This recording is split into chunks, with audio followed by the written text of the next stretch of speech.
Okay, Israel. Hope everybody's doing well today. Happy Monday. Happy Monday. That's a tough one. Yeah. Well, we're here. Grateful. Yeah, you got to be grateful every day, even if it's Monday. Yeah. So once again, shout out Cabo Covenant's congregation in Guatemala. I hope your brothers and sisters are doing Tawab.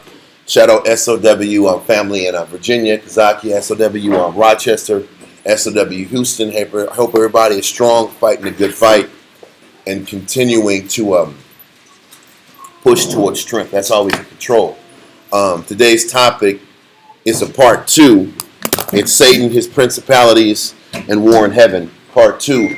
And as we go into more depth about Satan, and we start going into Revelations 12, I want to kind of go into the breakdown and also and try to dispel as many misconceptions and dispel as many misconceptions about Satan as we possibly can in the midst of kind of going prophetically about what this war in heaven looks like in Revelation chapter 12.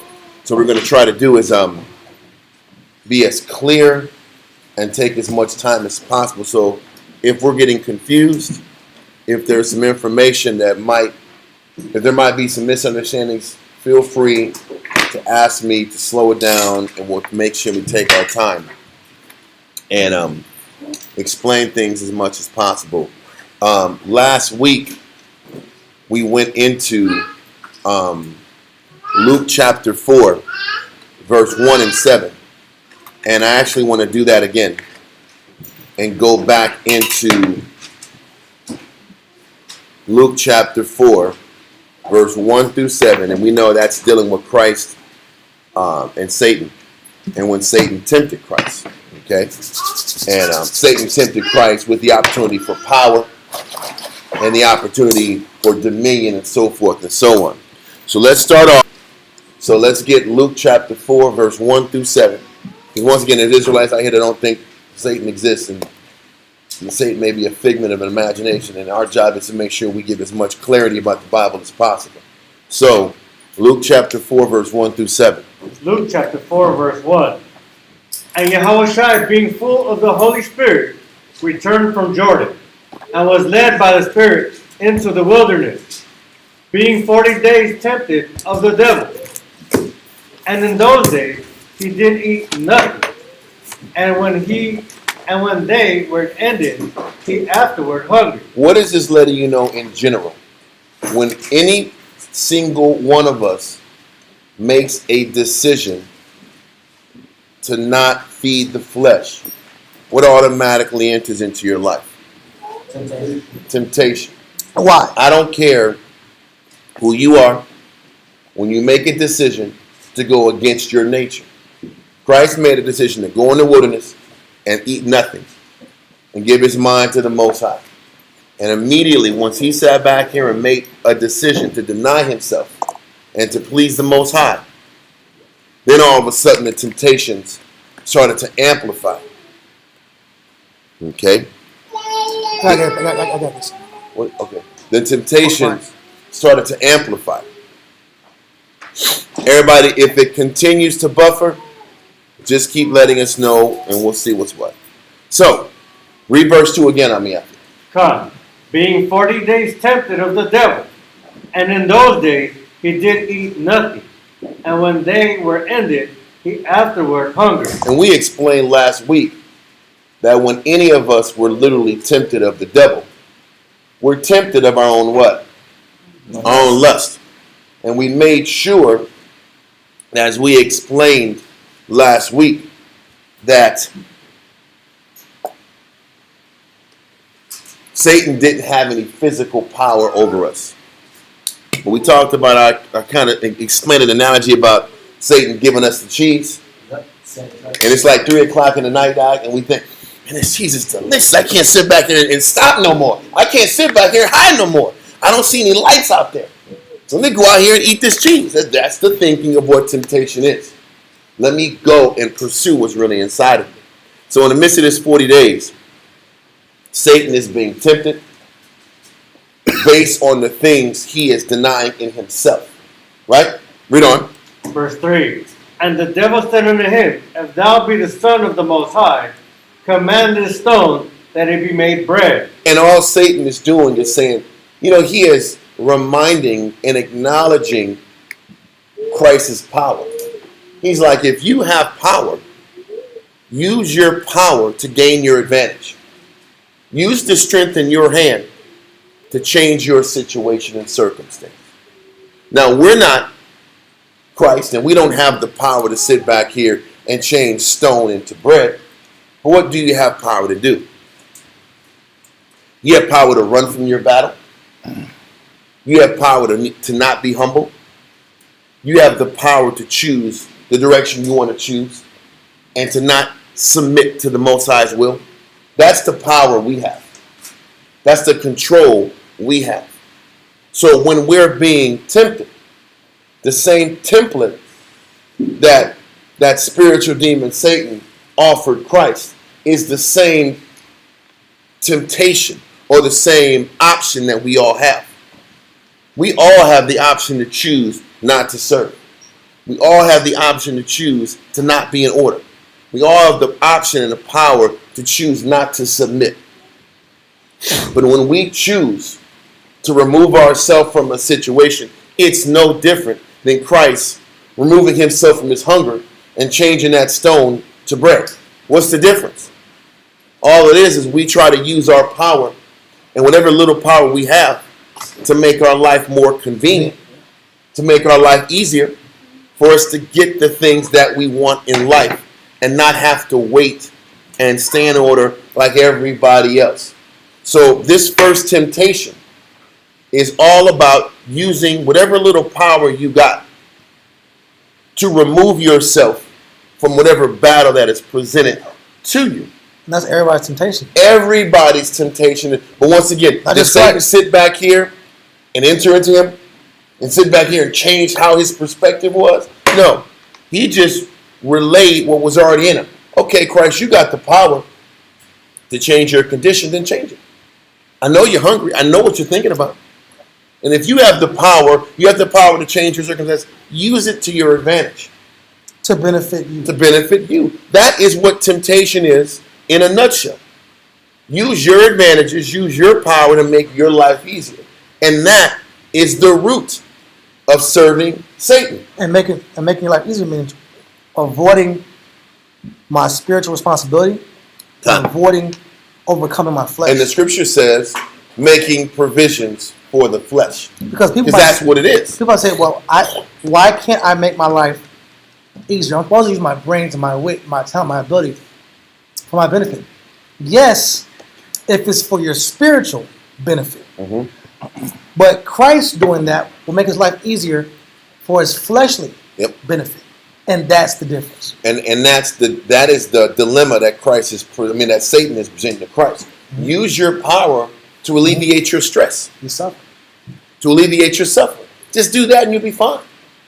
There's no reason to sit back and be hungry. Why do you have to be hungry? Why do you have to be waiting? For what? Why do you have to be inconvenienced? For what? Isn't that the thought that everybody has?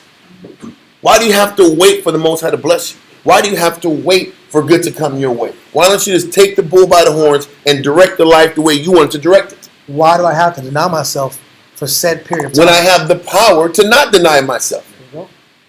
When I have the option to change my life. So this is what Satan is reminding or tempting Christ to do. Read on. Luke 4:4. And Yahweh answered him, saying, It is written, that man shall not live by bread alone, but by every word of the Most High. So when he says man's not going to live by bread alone, all is in is man is not going to live by our pursuit to control our circumstance. And one thing? I just want to make sure I slow that down. When was it about the bread, or was it about the desire to control your circumstance? And we can't live and exist with the mindset of trying to control our circumstance. Yes. Which comes down to the word is instructions. So if the word is instructions, man shall not live by bread alone, but every word or instruction of the Most High. What does that mean? We are all required to submit and subject ourselves to the Heavenly Father's instruction. But there's also a natural, personal, internal conscience, or our own thought, or our flesh, that gives us instruction too. Mm-hmm. So that's the crossroads went. Are you going to obey your fleshly instructions, or are you going to obey the Lord's instructions? So this is where the lines are blurred in this process with serving Satan. People want to sit back here and paint the picture like you're really serving Satan. Are you really serving Satan, or are you doing whatever you got to do to please yourself? You're really doing whatever you got to do to please yourself. And it's just varying degrees of that process.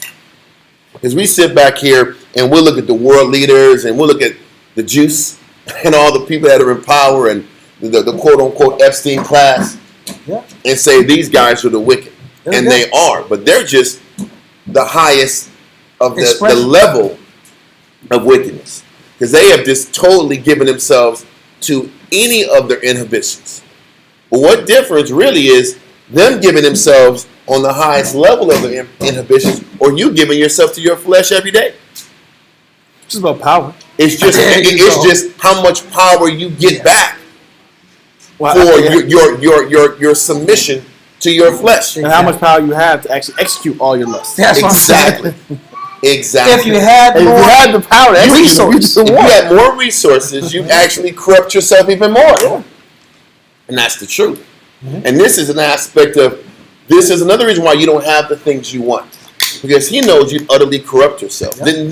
Didn't Moses tell us that? Yep. He said, when you guys get, and you start having things, and start having Shekoyim and freedom, you're going to just destroy yourself. Because that's what we do. Idleness teaches much what? Wickedness. Comfort teaches much wickedness. And that's all we crave for is a break. And freedom. And a point you went into. And escapism. A point you went into about maybe 2 months ago was the hedonic treadmill. The heated. Well, we didn't go into that yet, man. Come on, man. We didn't do that yet. We didn't teach that class. You give a little. I threw a little sprinkle out. But I didn't throw the whole class out. That came from me? Not came from me. Sorry, sir. He brought up, and then you may have been. You took I got the class. You took the angle, man. Is it the song? Maybe it was the spirit. No. That was the bar I have sitting here printed up, just haven't executed. I don't know. We gotta find a date of that one. Anyway. There's no copyright infringement. Listen. I had that written in like October, bro. Come on, man. And I just been sitting. You know what it is? It's just. Anyway. You know, when you think alike, that's a good thing, right? Yeah, I did take that class. You taught it 2 months ago. Boo this man. Anyway, we're gonna keep going. Either way, listen. It's a great class. I'm gonna teach it again. How about that? With my spin on it. So let's continue. Never mind. Go to verse 5. Verse 5. Good time to bring it Verse up. 5. And the devil, taking him up into a high mountain, showed unto him all the kingdoms of the world in a moment of time. So that Satan, once again, is ramping up the temptation. The temptation is greater access to what? Power. It's about power. And the power to do what you want and to control your circumstance. Because that's really at the root of all of us. I don't want to be subject to nobody or nothing. I want to sit back and do what I want to do, when I want to do it, how I want to do it. So Satan doubles the ante. Read on. Come. And the devil said unto him, all this power will I give thee, and the glory of them, for that is delivered unto me. So Satan is like, I was given the power to give control to whoever I see fit wants control. But there is a condition to gaining control, to gaining a higher level of access to power. Read on. Verse 7. If thou therefore wilt worship me, all shall be thine. So you have to worship what Satan's value system is.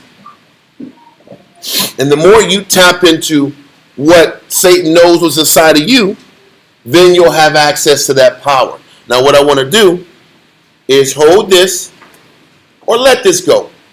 Because we got the point. We know verse 8, he says, get thee behind me, Satan, and Christ rebuked Satan. But what I'm trying to explain is Satan was given the power to give people what they want in exchange for the forfeiture of their spirit. But you can see that from the lowest of us. When we sit back here and feed our flesh, when we sit back and feed our impulses, we're really servants to the spirit of Satan, and I'm going to prove that. But before we go heavy into that, let's go to Daniel chapter 4, verse 17. Sure.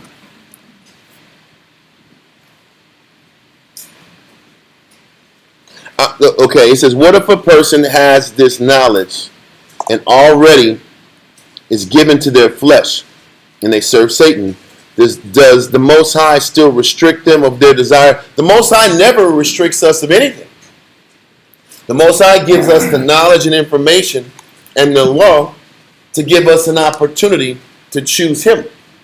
The sad thing is a lot of us that know the law still serve our flesh, still crave the desire for control.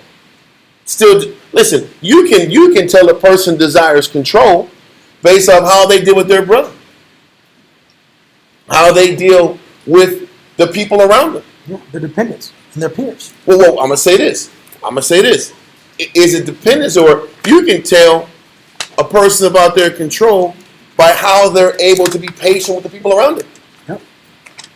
If I can be patient with you, then it's not about my control. A lot of times, when people show their impatience towards other people, why are people fed up with this kind of person or fed up with this type of spirit?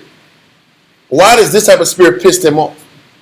Why do I get angry when I'm around this person? Because I want things the way I want it. How about the Most High sick of you? Does He cut you off? Am I right or wrong? How about He's sick of your attitude and sick of your presence? Your antics. And your attitude. How about the Most High sick of all our attitudes? But does He cut us off? No, He keeps working with us. Well, then why do we sit back here and think we can be angry at people and get sick of them? Because we want control. A lot of us crave control in the simplest way. I just don't even want you around me. And that's how I can control my environment. That's wicked too. That's satanic. Because you still want control. You're still trying to take that stone and turn it into a bread. You're trying to change and control your circumstances so that you can be comfortable. It's the same thing. Which means I'm manipulating my circumstances to please me. Stone into bread. Bread is what he needed for his stomach to satiate his hunger. Yep. To please himself. So let me manipulate this stone into a conditional situation that pleases me. Fine. And we operate in the spirit of manipulating circumstances, people, and situations. We entertain the spirit of deceit and entertain the spirit of witchcraft. Because witchcraft at the root is about going to the left-hand side to manipulate and get the circumstances you want. We don't say we're witches, but the spirit behind it of manipulating It's still my witchcraft. environment. It's still the controlling your environment. I'm manipulating my circumstance with my wit or with my tantrum. Whereas in an extreme case, I manipulate my environment by cutting off a chicken's head, getting the root from the ground, and praying over this root. And these little jungle music going on. Giving Afro beats going on. Giving a sacrifice, drinking some cat blood, cutting myself, praying to an entity. That's just a more extreme approach to manipulating your circumstance and your physical condition. So the Most High doesn't sit back here and restrict any of our desires. This is what Satan is here to do, is to exploit what's inside of you and give you all the justifications why it's okay for you to be exploited in your own flesh. For example. No, I don't want... Listen. Real quick. I promise won't be nothing crazy. If I have hate in me, and say it's like, I know it's carded. You got the ace of hate in him. The ace card of hate out? Or the joker card of hate out? You got the joker card, the big joker. I know it's... Is there a bigger joker? Because there's two jokers. There's one joker bigger. I don't know. Is this? I don't know. What's that? Okay, you get the double joker then. Okay, big joker, little joker. You know you got these little cards in your hand, you're like playing your life and stuff like that. The same like, I can reach to them hands. I know you got that big joker hating you. I just gotta sit here and create the situation for you to pull it out. expose that card. And we're like, no, I don't And have to it. convince you, I don't have it. it's okay. Pull it out. Pull the big joke. I'm Okay. not the kind of You have person. the right to pull that joke. I don't You have think- the right to be hateful. I don't have that in I me. just gotta keep you I love nuts. I love Jesus. Listen. I love Jesus. And then you keep pulling cards until one day you turn up. I can't stand it no more. Boom, big And joker. then you expose Got it. him. I knew you had hate in you. I knew that was you. Yeah. That's his job to make you pull your card. Got But it. he knew it was in your hand. But I'm gonna say this. How about? And this is where I'm going into Daniel's chapter 4, because we're reading in Luke that Satan has the power to give whoever he wants to give power on earth but they have to serve Satan. Now we're talking about you have to serve your flesh, and that entails serving Satan, and we'll explain that later on in class. But read Daniel's 4:17. Daniel chapter 4 verse 17 reads, "This matter is by the decree of the watchers." The watchers are referring to the angels, and we're reading in Daniel's chapter 4, right? Daniel's chapter 4 is dealing with the rise of Nebuchadnezzar, the king of Babylon, which came into power in what time? Approximately 586 BC, right? Whose kingdom did Nebuchadnezzar usurp? Come on. Whose kingdom did Nebuchadnezzar usurp? Assyria? No. Israel. Israel. Oh. Israel, okay. Listen, when we sat back here, come on, y'all. I listen. know how far back we go. Well, it was a year ago when Nebuchadnezzar took out the Jew. Anyway, what am I trying to say? When Nebuchadnezzar came into power, it was the fall of Israel. And Israel did what? From that time on, did we ever have sovereignty? Nope. We were servants from that time on. The Most High gave us an opportunity, and Solomon explained it, how we had a chance to be the light of the world, to teach the world the knowledge, to be the symbol of how to please the Most High. We could have sat back here on earth and guided the earth in Christ, or in teaching the Spirit of the Most High, right? Yeah. We forfeited it, and we envied the nation. So now we're dealing in Daniel's time and Nebuchadnezzar's time. And he says, this matter is by the decree of the angels. Read on. And the man by the word of the Holy Ones, Mm-hmm. to the intent that the living may know that the Most High ruleth in the kingdom of So men. now the Most High is saying he needs everybody to know that the Most High rules the kingdom of men. But I just thought in Luke chapter 4, Satan ran the kingdom. And Satan had the power to give who he wanted to give the power to. That sounds confusing, right? That's the point. And why am I explaining it that way? Because it's not like Christ v. Satan to the death. No. It's not like this Christ versus Most High or Christ versus Satan thing, and there are these two opposing figures that have beef with each other. They all have a role. And since Israel lost their position, gave up their position of sovereignty, now it's in the hands, the Most High chooses now who he wants to give this world to. Read on. So it says, to the intent that the living may know that the Most High ruleth in the kingdom of men. So that means the Most High is going to give it to the Babylonians, then to the Persians, then to the Greeks, then to the Romans, then to Ishmael, then to the Jew for a short period of time, and then back to Esau. And he's the one in control of who gets the kingdom. But there's a caveat to who gets the kingdom. Read on. And giveth it to whomsoever he will. But he's going to give that power to whoever he feels like. But who, now that Israel fell, who is he giving these kingdoms to? Read on. And setteth up over it the basis of men. Most High says he sets up the most lowest level and lowest caliber of men to take over the world. So the lowest and the most basest men, the basest nations, are the ones that rule this place.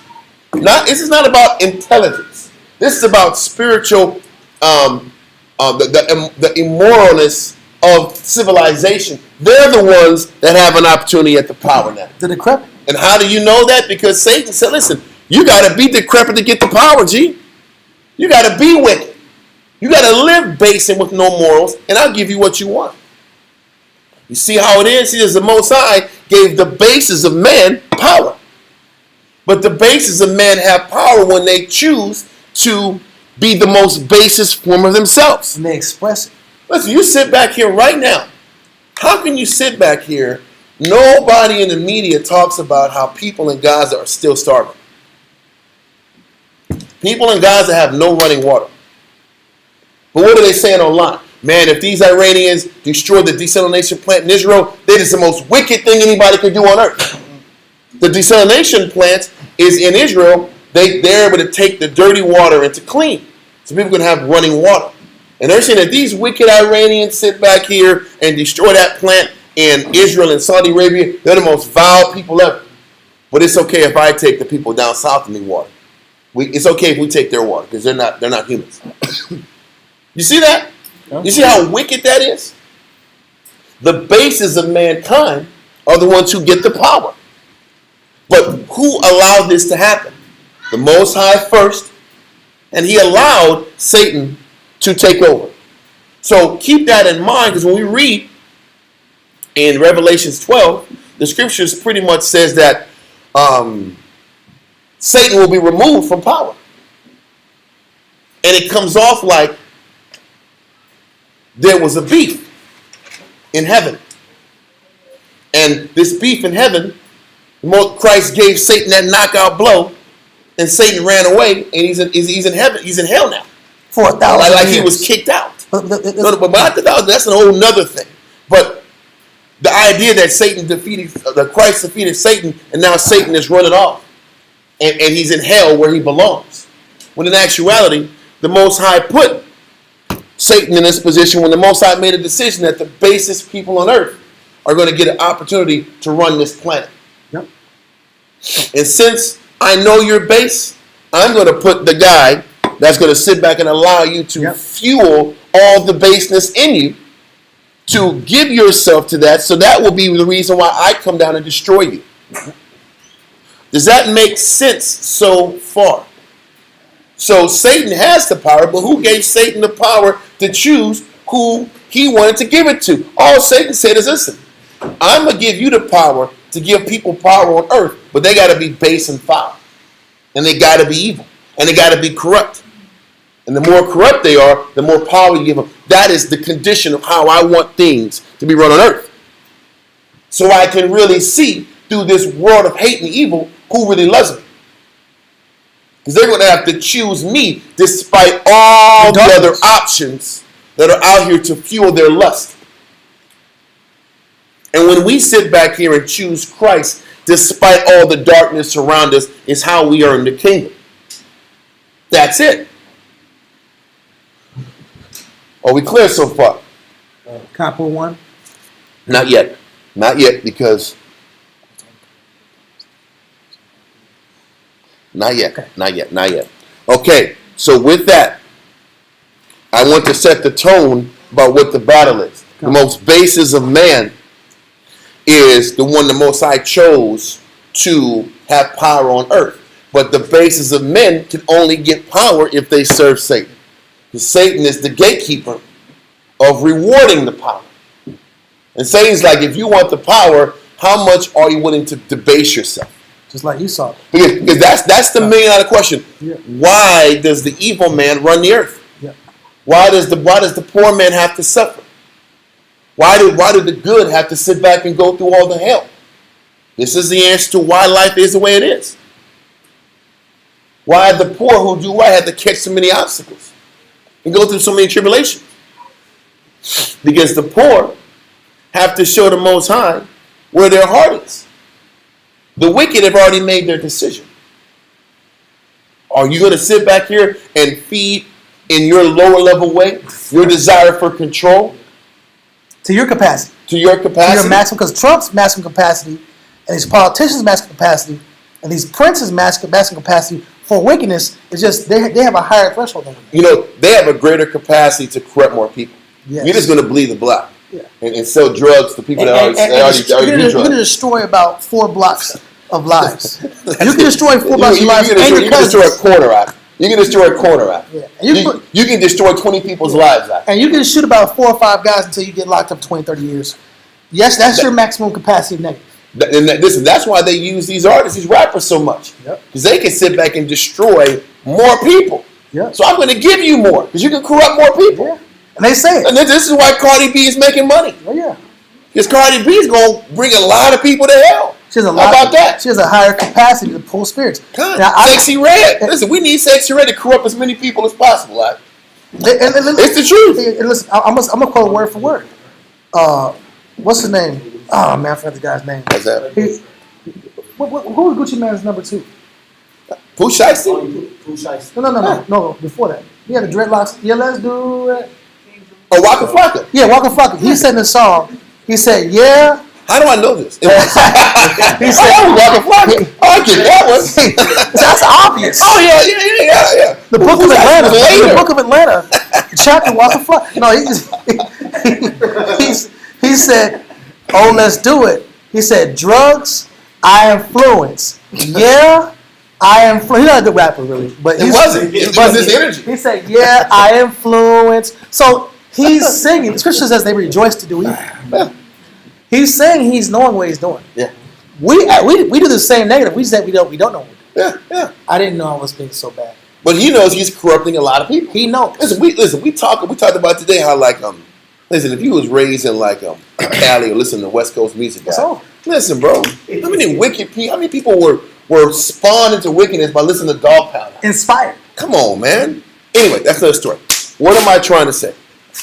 All I'm trying to say is the Most High made a decision that the spiritually basis of mankind are going to be the individuals that he promotes into power. No different than women in the independence movement through Beyonce. Because we can use the same concept. We're using Dog Pound, but the modern concept, Beyonce spawned a lot of independence music, a lot of feminist music. Now women locked into. It still broke the family structure down. Mm-hmm. So no matter what form, music or media, it's something that we adopt that ends up doing what? Opening our capacity or our threshold to corrupt more people around us. Time. So with that, and we understand about the basis men have the opportunity for power. Yeah. And the Most High opened that door. The Most High still, the scripture says, read Daniel 4:17. It says, read the last part. The living may know that the Most High ruleth in the kingdom of men. How can the Most High rule in the kingdom of men? And then Satan say in Luke chapter 4 that I have power over who runs the kingdoms on earth. It just proves that Satan works for the Most High. And Satan was created to nurture the baseness of mankind. So the Most High can make an easier determination about destroying you or not. Didn't Revelations 3:15 say what? I'd rather you be hot or cold. I'd rather you be all about this left. So this is an easy answer. But all y'all people that want to play the middle, I'm going to get rid of you anyway because you're playing the middle. So the world is set up with extreme polarities. What are you going to choose? You going to be about this world? You going to be about serving Christ? Or you be the anti-hero? I got good, but I got some bad in me too. Which path are you going to choose? So anyway, with that being the case, go now to Revelations chapter 13.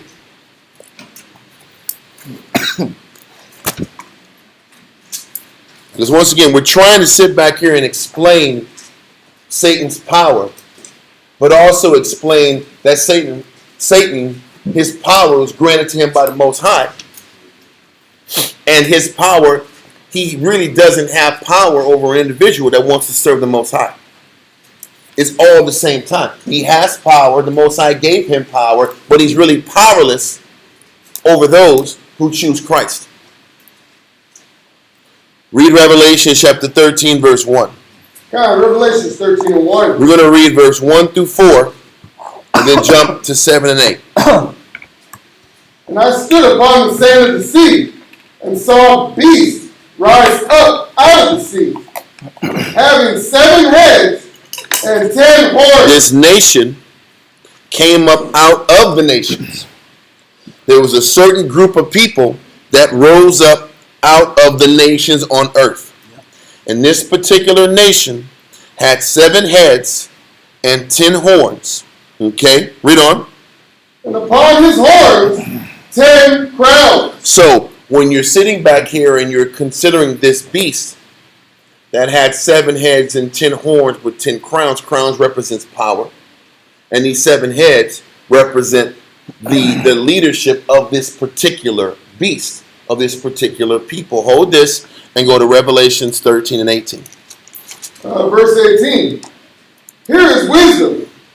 Let him that hath understanding count the number of the beast, for it is the number of a man. The beast is a man.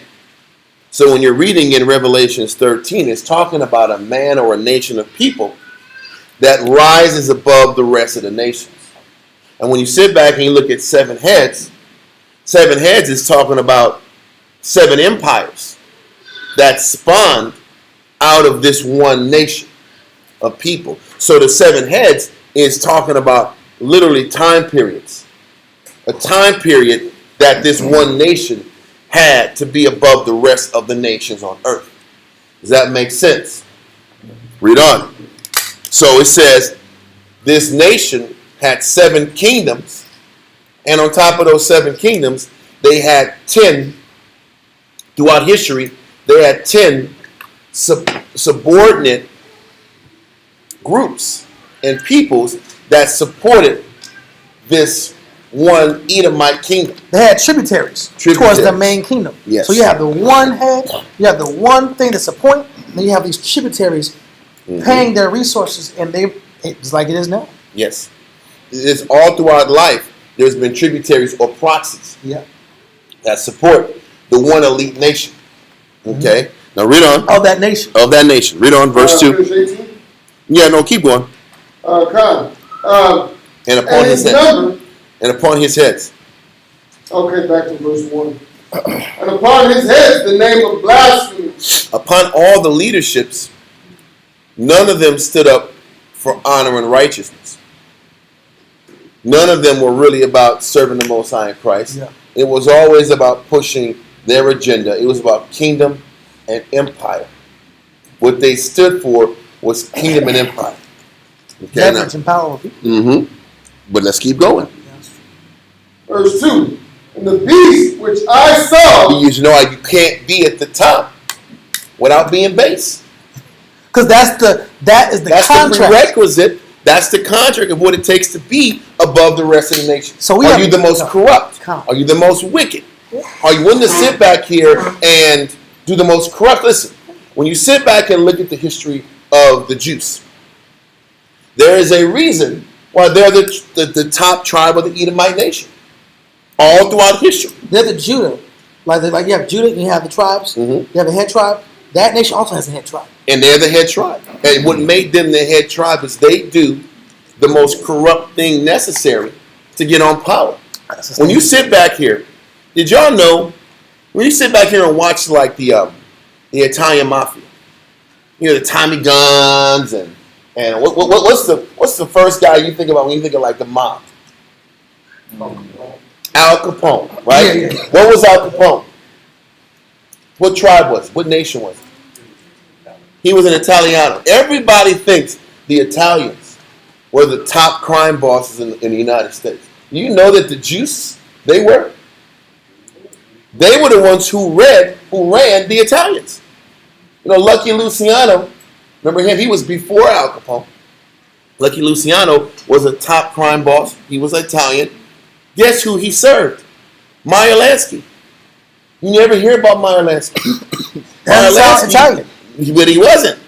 He was of those other guys. He was an Amalekite. Yeah. And he was the one who organized all the crime boss signatures. So they were. He was the one who ran the money. Yeah. He's the one who sat back here and controlled the money and the finances and organized the quote unquote giddies. And what he did is he used Lucky Luciano to kill all the other Italian mob bosses that didn't want to bring the Amalekites in. So Lucky Luciano set up his own people to get richer and get promoted to be the number 2 guy in the crime boss organization. And that's in the United States. And they've been doing this in all organized crime all around the world. Including the slave trade. Including the music industry. Who runs the music industry? Who runs the vice industry? Jewelry. That's the point. They're the top tribe because they're the most industrious, the most cutthroat. And this is what the Most High said in Jeremiah, how the smallest of thy flock will sit back here and bring you into destruction. Who's bringing the United States into the Middle East? Those same Amalekites. I don't know if you heard, but Netanyahu was being interviewed, and he said, "Yeah, we talked to the United States, and we're going to stop bombing. They told us before we start bombing and increasing the bombing to talk to them first." Listen, they sit back and print and start things all the time, and then it forces the U.S. to come back. Why am I saying that? There's a head tribe, but the head tribe in all the tribes is the most corrupt, and that's how they maintain their power.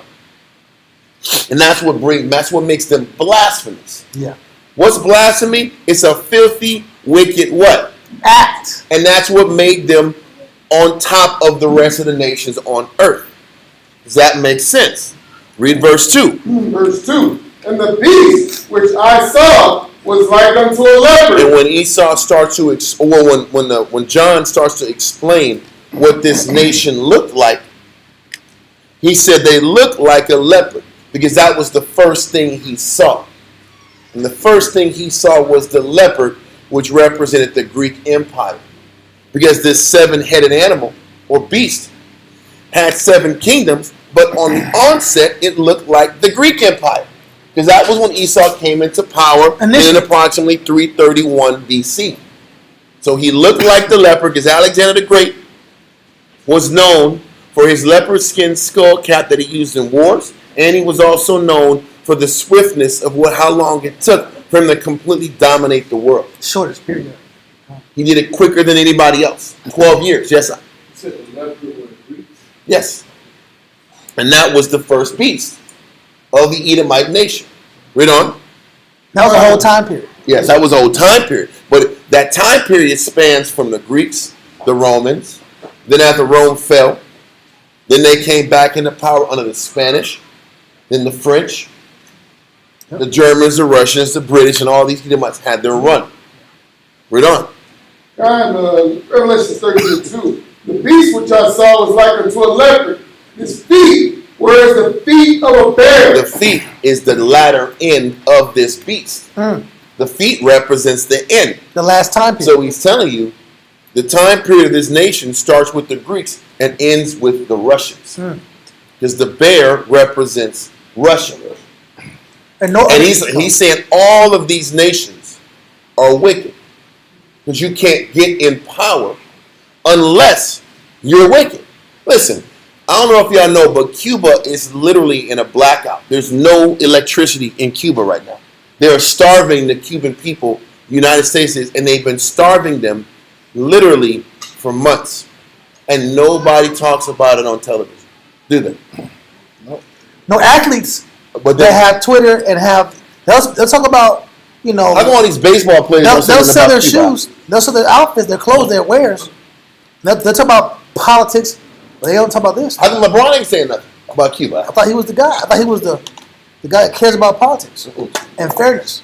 He's dribbling. He's setting up and dribbling. Because the guys, he's with those guys too. Well, he's definitely with those guys. He's one of those island boys. But anyway, what am I trying to say? A lot of times Russia presents themselves like the great liberator of Earth. But this is what Russia did. Russia sent oil to Cuba. They sent oil to Cuba, and in the United States Treasury, not even like a warship, the U.S. Treasury boat said, no, you guys can't come in and gain access to get into Cuba's ports. The Treasury Department. Then they left. Then the Russians took all the oil and went back home. That's crazy. So why'd you go? You didn't think there was going to be United States resistance when you sent it? You didn't think that? Of course they knew that. But why'd they do it? They just did to say we tried. You weren't really concerned with Cuba's situation. China did the same thing. China sat back here, but how about this? Even they were talking about Russia and Cuba's reluctance to take the deal. Cuba's boxed in a corner. They have no power. Russia said, hey man, we don't mind helping you, but we want our hands on business deals in Cuba. We want some of your natural resources. Oh, it's a deal. But then Cuba's saying, United States wants natural resources too. So what if we take Russia's deal and do a deal with Russia and they give us some temporary oil? Are they going to fight a war against the United States to protect Cuba? No, they're not. Russia ain't sitting back here. Listen, has Russia sat back here and gone to Iran yet to help the Russians, to help the Iranians? No. They're right next door. They're right next door. Has China gone to Iran to sit back and go to war for Iran? No. They might send some whoop-de-whoops here and there, but Russia is not sticking their neck. Listen, did Russia go to Syria to protect Bashar al-Assad, who had a relationship with Syria? I mean, Russia? No. Putin let Esau came in and take Syria. So do they really care about freedom and liberation? No. No, they don't care about these countries, but they have to present the image that they do. So when I talk about Russia's winning and Russia's going to be the end of the empire, I'm not sitting back here saying that like Russia's going to liberate the world. I see like remember remember that guy Barbecue? What's that guy's name in Haiti? Yeah. It was his guy's name was Barbecue something, and he was trying to fight to liberate Haiti. And the people of Haiti were walking around here with Russian flags out. Yeah, he's a former cop. Yeah, I know. But the people were walking around with Russian flags, thinking that Russia was going to save Haiti. Has Russia saved Haiti? Haiti's still poor. When you go to Haiti, they have no running water either. Most of their water is disease ridden. Everybody gets disease ridden water, except for the United States and Israel. Because I've been to Guatemala. You know what they say? Don't drink the what? You better buy bottled water or you're in trouble. If you drink Guatemalan water out of the tap, you're in the bed, bro. You're throwing up. You're sick. And if it's in Guatemala, it's probably in Mexico. It's probably in Central America. You can't drink the water. That means the water's poison. But what the hell's going on? How come nobody's sitting back here and assisting in that? Because nobody cares. This beast, from head to toe, from the Greeks to the Russians, are full of blasphemy and evil. Simple as that. Let's continue. Come, his feet were as the feet of a bear, and his mouth as the mouth of a lion. The mouth is used to do what? Communicate and provide instructions. The mouth provides instructions, and the instructions from this beast is the British banking system. And all throughout history, Esau's finance and his business and his banking system has been the guide for the beast. So the beast is opposite, and the mouth is the connection to the what? To the mind.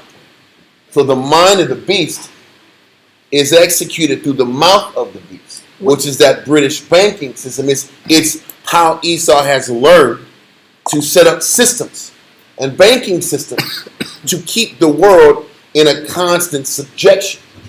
Listen, Influence.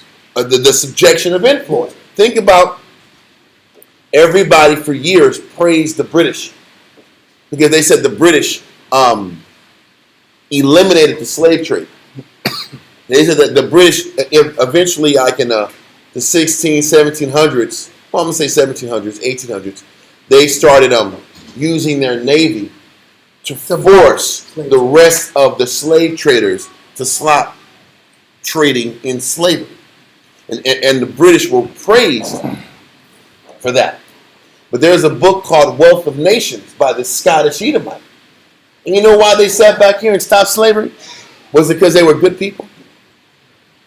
They just loved the black man out there. They tired of the dark-skinned man going through hell. You think that was it? You know what this economist said? It's too expensive to pay for their food, man. You got to pay for their medical insurance. You got to feed them. You got to house them. The white man's blood. You got to come out of pocket to feed them. You got to come out of pocket to house them. You got to come out of pocket if they're sick. and then if you don't feed them, they die quick, and you sit back and don't maintain your investment. It's the same So sentiment. what's the best? Let's figure out the numbers it takes to keep a slave versus how much money does this cost to give him a wage. Yep. And can I sit back here and make money off of low-income housing? So I'm going to give you a bump, but am I not getting that money back? Oh, yeah. I'm paying you, but you're paying rent. You're paying utilities. You're buying. Where are you getting the food from? Better bid This is what Deuteronomy 28 says. You're a slave by being in want of what? of all things. In one of all things. So how can I sit back here and make more money off of you and take the burden off of me? That was why slavery was abolished. Nothing more, nothing less. So these are the instructions that the beast is giving to each leader and head. How to sit back here and set up people into economic slavery. But once again, the bases of men, the most wickedest of men, can use their craft and their policy, like Daniel's 8:25, to destroy people in perpetuity, to keep people perpetually broke, to keep people just having enough money just to pay all your bills and maybe get a beer afterwards. Isn't that how society is set up? You robbing Peter to pay Paul? Economists set this up. But that is an aspect of the beast. Let's set this economy up to keep people broke, to keep people just barely surviving. This is the way of the beast. So we know the beast is from the Greeks to the Romans, to the Greeks to the Russians, but their economic banking system is how they keep these countries broken. Why do you think Iran is such an important place? Why do you think Cuba is such an important place to break? Why was Libya such an important place to break in 2011? Because these places didn't have United States or British banking systems installed in those countries. We're seeing now why Iran is so important. Do you realize that 40% of, Elijah mentioned, and I saw it also, how AI is the new generation, a new thing coming out, right? And there's like these AI, what are these things in Saudi Arabia going on? These AI like facilities, these large AI facilities that are well, the Saudis are investing heavily in AI. Yeah. In Texas, too. Well, but I'm saying just the Saudis. And they're sitting back here and investing a lot of capital in that direction. The funny thing is, 30 to 40% of the world's internet runs directly under the Strait of Hormuz. Oh, wow. 30 to 40% of the world's internet access flows under the Strait of Hormuz. I can't get to it's my 200 Instagram. feet down. So all the Iranians got to do is just clip the wires out, clip the power, Can't post it. and the whole world goes dark. So the whole world goes dark. The whole world can't eat. You can't get fertilizer. You can't get oil. Iran got the whole world by the short and curly side. Mm-hmm. That's the truth. And Iran don't sit back here and have any banking systems locked in. You got to take them out. This is why they're doing it. Mm-hmm. All these countries Yep. that are getting targeted don't have access to. They don't have access, or they choose not. They want to keep the British banks out of their country, and that's why they're targeted. Simple as that. Syria too. All these countries got dinged because they weren't adjusting to how society is going. Every country was called the axis of evil. For some reason, they didn't have a central bank. Yeah, they didn't have such a bank. Why did that? Because George Bush, I might sound old saying this. That was the axis of evil. That was old school. Iraq didn't have a bank. Yeah, the axis of evil. Talking about North Korea, Iran, Yep. and who else? There's one more. And Russia, right? But they got a bank though.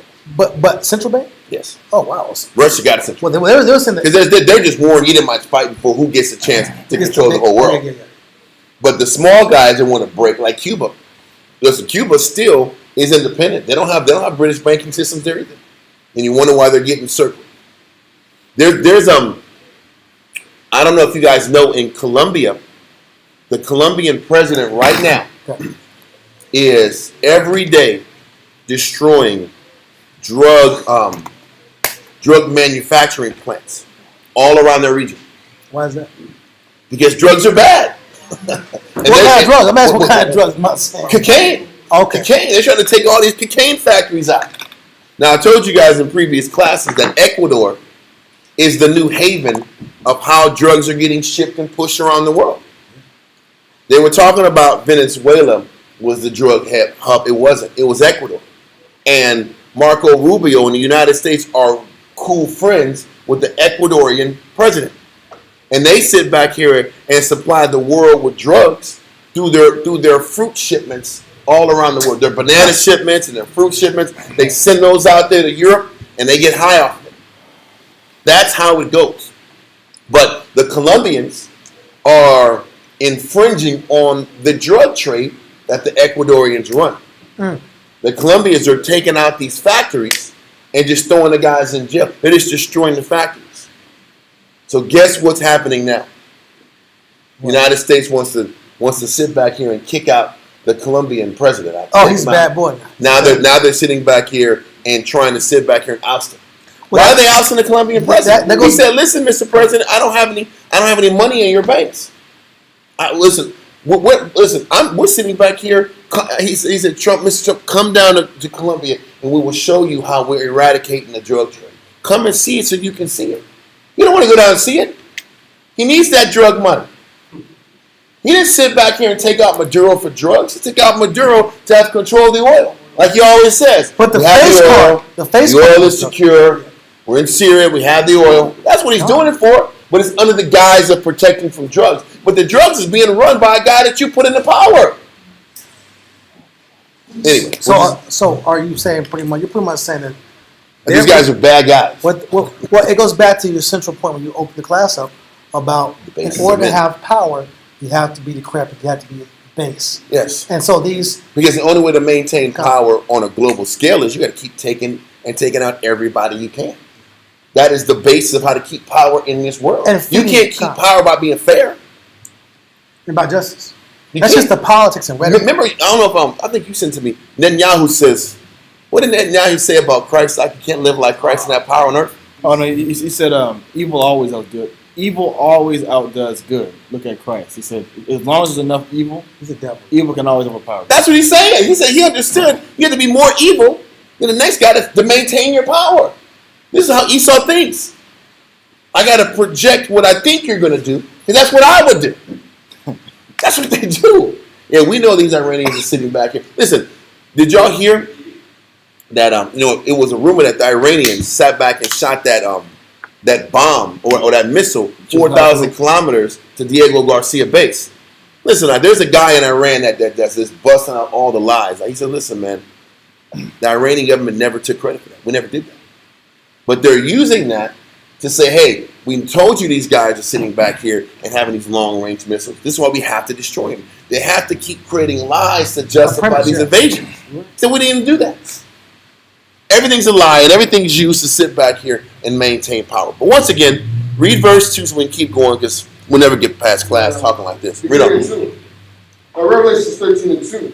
The beast which I saw was like unto a leopard, and his feet were as the feet of a bear. This is just talking about the amount, the length of time for this kingdom. They were in power from Greece all the way until eventually Russia is the lead hegemony in the world. Read on. And his mouth is the mouth of a lion. The instructions and the mind of this beast is this British banking system, because each kingdom has been run and governed by their finances and their pursuit of finances. Okay? Because you can't sit back here and run an empire without the acquiring of gold and resources. Listen, what was the first thing that the Romans started to do when they started acquiring power and started gaining momentum? They were taking out the silver mines in Spain that our people had control over. You read that even in the Apocrypha. They took out the silver mines. You need the silver for riches to finance your empire. It's all about attacking countries that have natural resources that you need to keep elevating your country. This is why the Esau is called the beast.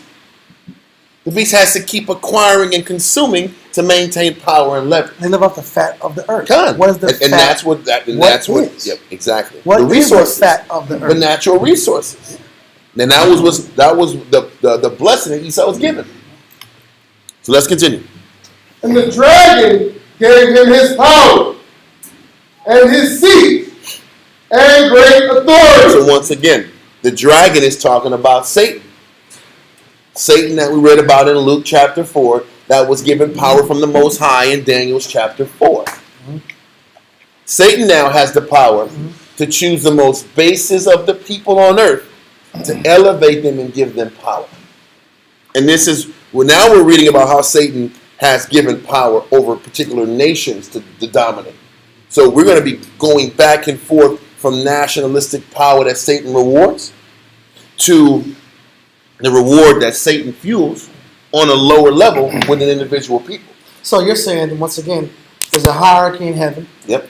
and there's also a hierarchy of wickedness in this earth. Con. And Esau is that beast that is in power, that's going to have this power from the Greeks going all the way to the Romans, all the way to Rome. They're that empire that is a superior nation for the longest stretch of time.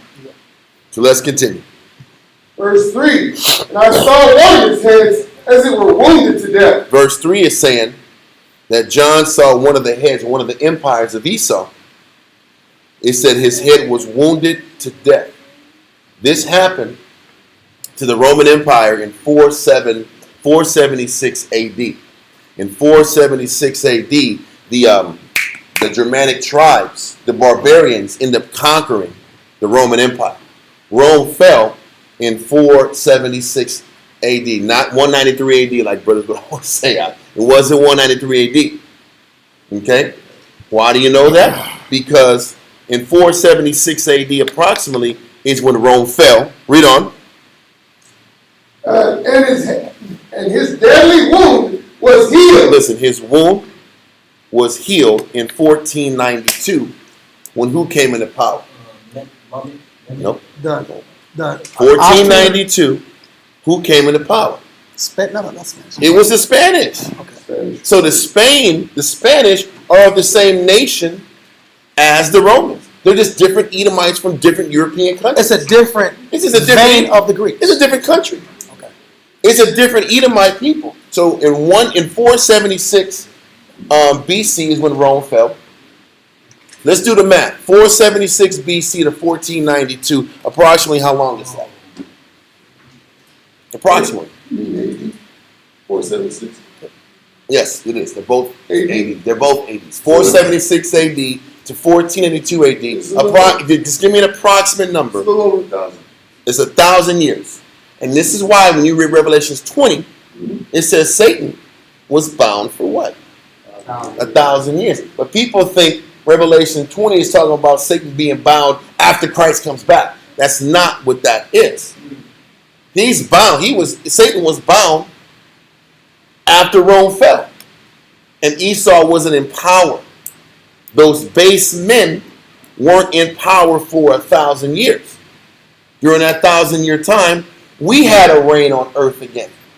And then Satan was loosed in 1492 when he was healed, when the Spanish came into power, and at the same time, the Spanish kicked out all the dark-skinned people and sent them to Africa. And at the same time, the dark-skinned people were sent, whether they were quote-unquote Moors or black Jews, they were all sent to Africa. Well, they were first sent to Portugal, promised to Sodom. Then they got kicked out of Portugal and sent to Africa. Yep. And oh, by the way, at the same time, that is when slavery started happening. So we were put out of power, put into slavery. At the same time, Esau reascended themselves as the Spanish in 1492. And then, when they started gaining their power, they came to Israel and started enslaving the indigenous people of the Americas. It all ties in. Their ascension, their reawakening after the 1,000 years of not being in power. Because don't forget, in that 1,000 years not being in power, they were the serfs of Europe. They were in the lower class of Europe. And our people had the coat of arms and were the kings of Germany. They were the kings of Britain. They were the kings and the elites of all these countries. And then slowly but surely, we start descending, and we got back into the lower level of state, and Esau ascending in that 1,000-year period of time. After the 1,000 years ended. And that's still, if we know from classes, that's still Esau versus Jacob. Well, and that's why when you Same sit back here and read in Genesis, the Most High talks about that dynamic. We were going to sit back here and constantly be at war with them. And that we were going to sit back here and be in power.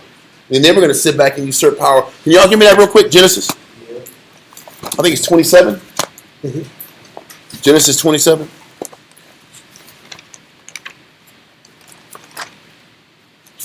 I think it's 27. Um,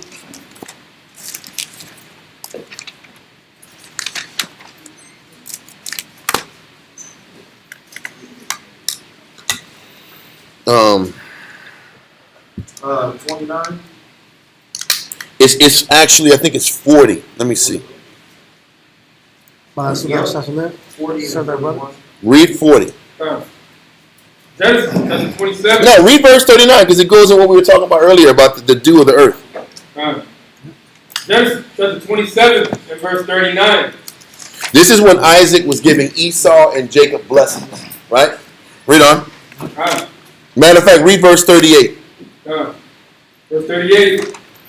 And Esau said unto his father, Hast thou but one blessing, my father? So Esau was sitting back here wanting the one blessing because Jacob supplanted and got in and got the major blessings that It's the authority on earth. that Power on Jacob earth. was going to give the older son, which was supposed to be Esau.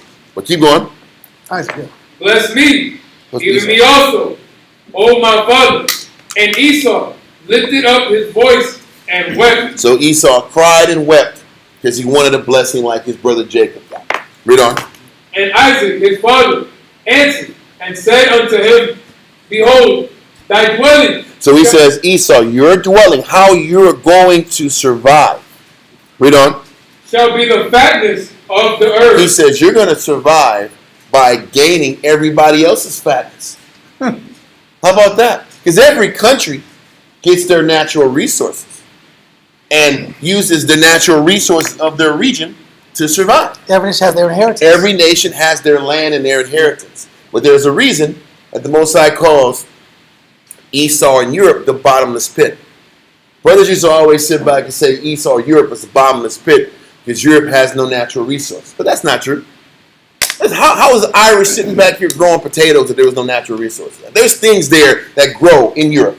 And there's natural resources that were in Europe. I just talked about how Spain had silver mines. The only problem was Esau took all the silver out of the silver mines and wanted more silver. So after they got the silver mines in Spain, let's go to Mexico and get the silver. Oh man, y'all got gold in here in Colombia? Let's get this gold. Let's sell drugs. Let's go sit back here and get all the natural resources in all these countries and bring it back to Europe. So Europe is the bottomless pit because it's constantly consuming everybody else's natural resources and forcing it back to Esau's time. That is what makes Europe the bottomless pit.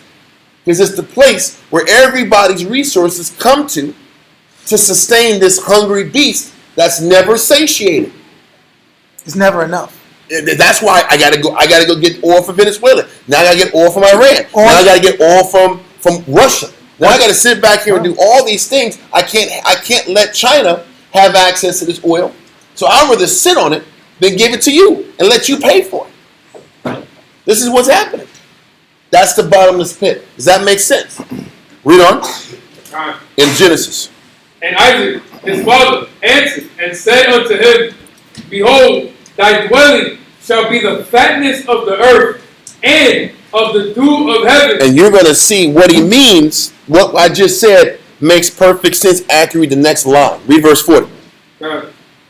And by thy sword shalt thou live, and shall serve thy He said, and by thy sword shalt thou live. What is it going to take to get the fatness of the earth?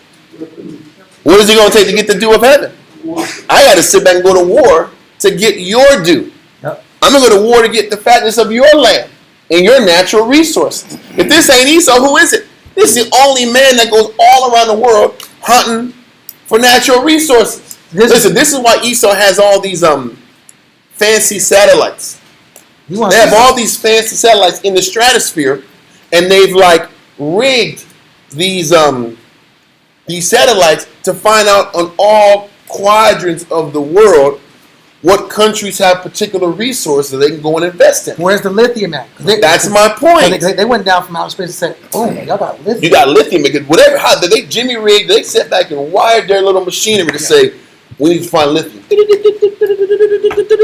Peru, Lithium. we gotta go take it.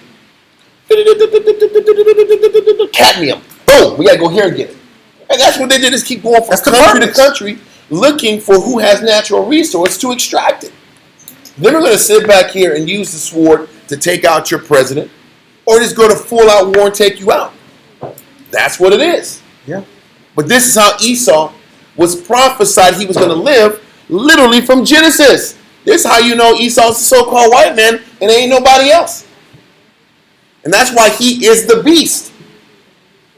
Keep going. Verse 40 again.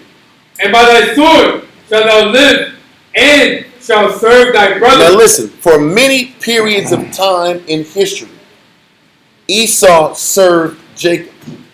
You know, if you look at it from the scope of European history, Esau only says white folks is in Europe, right? But then if you sit back and listen to Israelites, they'll say only black folks is in Europe. But the truth is, we're both wrong. When we were in Britain, historically, there was Israelites and Edomites in Britain. They explain in northern Britain, Edomites had red hair. But in South Britain, it was black dudes. They said Edomites in Spain. There was blacks in Germany and Edomites in Germany. All throughout history, there was black Vikings and white Vikings. There was always Jacob, where Jacob was, Esau was. Where Esau was, Jacob was. It was never just mutually exclusive, Jacob. Or black, and not white. Even in Jerusalem, you had Esau and Jacob in Israel. Esau was directly south of us in Jerusalem. Esau was directly near us in Germany and Spain and France and all those places. We've always coexisted, and for many periods of time, we sat back here and was over them. For many periods of time, we ruled them. Read on. God. And it says, and it shall come to pass when thou shalt have the dominion. He said eventually they're going to stop big broing you, and you're going to get the power. You're going to be on top for many decades, Israel, but Esau's going to eventually gain the dominion. And when he gained the dominion, they were referred to as the beast. Starting in the Greek Empire. Because even Greece was black and white. The Greeks were black and white. Well, people don't put this. There was our people in Greece that lived like Greeks. That's why when you read Jonathan and Judas, they were writing letters to the who? Lacedaemonians. Lacedaemonians, that Lacedaemonia country was in present-day Corinth. So when Paul was writing to the Corinthians, there was black people in Corinth. People that knew for many years prior that the Lacedaemonians were of the seed of Abraham. They knew that. So we were always coexisting with Esau, and that there was periods of time that we was in power, and then when Esau finally got to dominion, they first got to dominion when Philip II of Macedonia sat back here and unified the Greeks. Because the Greeks for many years were just a bunch of warring states that fought one another. That sounds like black people to me. It was a bunch of warring states that never unified. Philip unified them. Then his son Alexander, they started conquering the world. So he says, when you, Esau, finally get dominion, read on, that thou shalt. It says, that thou shalt break his yoke from off thy neck. That dynamic is what we're reading in history when Esau got in power. Then they started taking over all the European countries, and we became the serfs. But for many years, Esau was the serfs. And then for that 1,000-year space, once Rome fell in 470 AD, Esau became the serfs again. and then resurfaced in 1492 as the Spanish. Okay, let that all go, and let's go back to Revelations 13 and verse 3. God, Revelation 13:3. And I saw one of his heads as it were wounded to death. 476 AD. Read on. God. When the Romans fell, officially. Read on. And his deadly wound was healed. In 1492, when Spain got back into power. Read on. And all the world wondered after the beast. Why did the world wonder after the beast? Because most of the kingdoms that had their rise never got back into prominence. When the Arabians had their power, they had a reign, then they fell. All these countries, the Persians, had a rise, they never were world dominant again. The Babylonians had a rise, they were never world dominant again. But Esau fell, arose, fell, and came back again. That's what they wondered at. How they were able to sit back and reestablish their power. It was the will of the Most High. But continue. All that to get back to verse 4. Read on. Verse 4. And they worshipped the dragon, which gave power unto the beast. Those base men that are the Greeks, the Romans, the Spanish, the French, the Germans, the Russians, and the British, those base men worshipped Satan, which gave power to the so-called white man. And this verse is important to realize because people are serving Satan because Satan is real. And you can't sit back here and gain power on earth unless you serve Satan. And you can't gain power on earth unless you debase yourself. This kind of gives you an understanding what all these quote-unquote secret societies are about and all this these island scenarios. What are they doing? What are they doing over there? Listen, you have to sit back here and go through the kiss of shame to even gain power on earth. Initiations. You have to go through that's what initiations and rituals to see, can we trust you with this level of power? What is your capacity to accept negative? Oh, you won't do this. And we need leverage over you too. Yeah. That's what these honeypot scenarios are all about. But you have to debase yourself for Satan to even trust you. We have to have the same vices. And how intense are you in your vices? Yes. And if you're this level of intensity in your vices, then we can use you as an authority figure in this sector of our kingdom. And this is what Satan worship is all about. Because Satan was given the power. The Most High gave him the power. Yeah. We read that in Daniel chapter 4. The Most High still runs the kingdom of men. So the Most High is letting all this happen to determine where your heart is at. Who are you here to serve?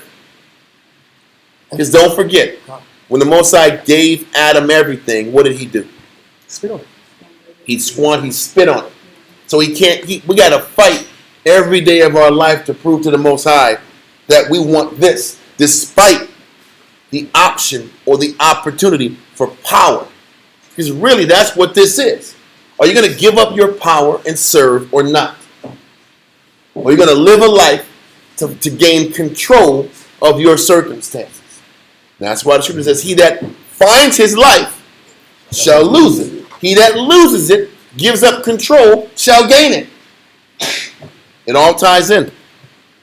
But verse 4 explains that Esau literally sits back here and worships Satan to gain his power. So read verse 4 again. God, they worship the dragon which gave power unto the beast.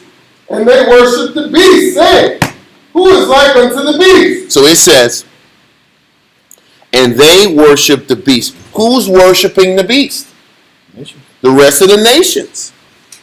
Esau serves Satan and has a direct connection to Satan. The rest of the nations follow the vibration of who? Of Esau. That means that they emulate their societies after the new 2.0 pattern that Esau has set. And you'll see America will upgrade its pattern of negativity. You saw that about 3 years ago. Yes. We started putting those multiple letters in the school system and started to deal with the destroying of children's organs on a certain level. I'm not trying to be grotesque on the conversation we have in scriptures. So you saw other nations were resisting. We don't want to take the negative to that level. Mm-hmm. We don't mind selling drugs, but we're not going to sit here and have our children be mutilated in order to serve your power. But then the question is, are you going to follow a liberal culture or not? And America's putting pressure on different nations to lock into their concept. And then corporations do the same thing. They have a certain type of, your corporation's not getting funded unless you do this crazy commercial, unless you do this crazy press run, unless you do this crazy act. And you enforce this on a corporate level. And then these corporations go to different countries. So Esau has laws amongst themselves. We're going to upgrade our society in the negative, the left-hand side. The corporations do the pushing of that on a demographic level, on a business level, and the other countries have to adapt, or they lose finance. They lose access to finance. Mm-hmm. So they're still using the money in that banking system to control, manipulate And nations. their weapons. And we'll go into that in a second. So read verse 4. Now, verse 4. They worship the dragon, which gave power to the beast. They worship the beast, saying, The nations worship the beast, saying, read on, who is like unto the beast? who has the money and the power like the so-called white man got? Nobody. You got to sit back here and serve this white man to gain power. So you got to do things how he wants you to do things in order for you to get on top. Read on. Who is able to make war with him? Because what's the reason everybody falls to America? They're going to destroy us. Can't fight it. So we have to sit back here and fold. This is why all the Venezuelan leaders sat back and just folded and gave in to the United States. One, they did it for the bribe money, which they never got. And then two, they were like, are we going to sit back here and have our country destroyed? Because they're going to sit back here and bomb us to holy hell. Are we going to be able to sustain getting bombed and getting our electrician, our power cut off? Listen, what difference is Venezuela and Iran? What's the difference? Venezuela is not considered a threat. Why? Because Venezuela, okay, They don't- what's the difference between Venezuela and North Korea? Nuclear weapons. That's it. Incapacity. That's all it is. It's leverage. North Korea has leverage, and so does Iran have leverage. They can sit back and say what they want. If they cut that, they cut the internet power off, and they sit back and keep the Strait of Hormuz jacked up, and they start bombing all these desalination plants, the Saudis are done, UAE's done, because you're in a desert, and there's no water in the desert. How you gonna live? This is real leverage. Leverage keeps Esau honest. Venezuela had no leverage. You can sit back and bomb all them day long. What can Venezuela do to really make Esau respect him? Nothing. Nothing at all. So they're saying, who was able to make war with them? Nobody. So we have to capitulate. We got to give them what they want and serve them, or we'll get destroyed. Can't be destroyed. What's that? Can't be destroyed. And then let's sit back here and have toga parties. Let's sit back here and sell out like everybody else is so we can survive. Listen, Cuba is about to sit back here and give up their form of communism and socialism. They're about to break. They're about to sit back and negotiate. Like, we have no choice. The people are starving. So the question is this: how long are the people going to starve before they start having riots in Cuba and start trying to kill the government officials? I was watching online that the Cubans are sitting back here destroying some of the governmental offices. Because what are they saying? It's y'all fault that we're in this condition. Which is natural. And that pressure is riding on Cuba. They're going to have to give in because they want Cuba to be like it was in Godfather 2. The cesspool of sex and vice and drugs and gambling. And taking the resources. And taking the resources. Don't forget, all the light-skinned Cubans got sent to Miami. They want back in. Those are the ones that hated Castro. The light-skinned Cubans. They were the ones taking advantage of the deals. Even right now, the Shah of Iran's family line is waiting in the wings to go back to Iran to take over the position. They already had, they don't go to a kingdom to take you out unless they have a replacement for you. The Shah was put in Iran by Esau in the first place. Then the Ayatollahs came in and kicked them out. They're just waiting to come in and take back the spot. So Esau can control the resources again. Anyway, read verse 7. Verse 7. And it was given unto him to make war with the saints. And so Esau was given power by Satan to make war with the saints. How?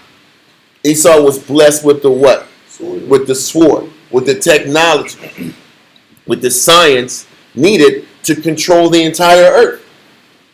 He says, but once again, Satan gave it to Esau, but who gave it to Satan to do it? The Most High gave the power to Satan to choose the basest men on earth and to give them the intellectual science and the knowledge of how to make the atom bomb. Don't forget, what does Isaiah 55 say? Isaiah 55, I think it's 55. It says the Most High makes the he makes the I know what you're talking about. oh my goodness, Not the artisan, the smith. yeah, he makes the smith. The smith. Maybe it's 54. Yeah, it's 54. Read 54 and 16. Isaiah 54 and 16. Behold, I have created the smith that bloweth the coals in the The fire. Most High gave them the wisdom to do the atom bomb. He gave them the wisdom to sit back here and bring the curse on the earth. When you read Zechariah 5 talks about the curse that's on the earth. The curse that comes on the earth is talking about the nuclear weaponry and the knowledge of making nuclear weapons. That's the curse the Most High brought on the earth. He put the knowledge of that atom technology into Esau to blow the coals of the fire, to create the fire. Read on. And that bringeth forth an instrument for his work. He says the nuclear knowledge and all their weapons were used for Most High's purpose. But who gave Esau the knowledge? Satan. Satan gave him that knowledge to make war with the saints. But who authorized Satan to give it to Esau? The Most High did. Read on. And I have created the waster to destroy. The Most High created the waster to waste. Esau's the great waster. He's a great destroyer. He's excellent in knowing how to destroy you and cripple you. Listen, Gaza is this rubble.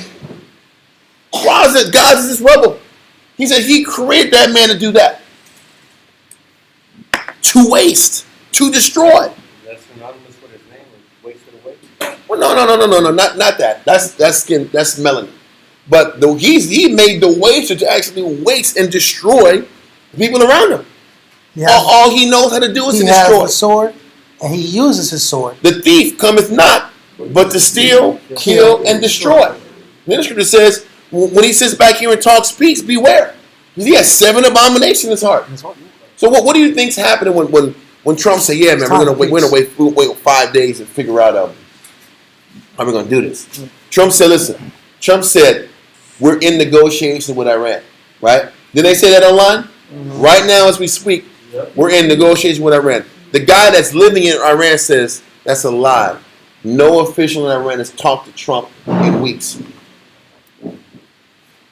So who's telling the truth? Why would Iran talk to them right now? They got him by the cojones.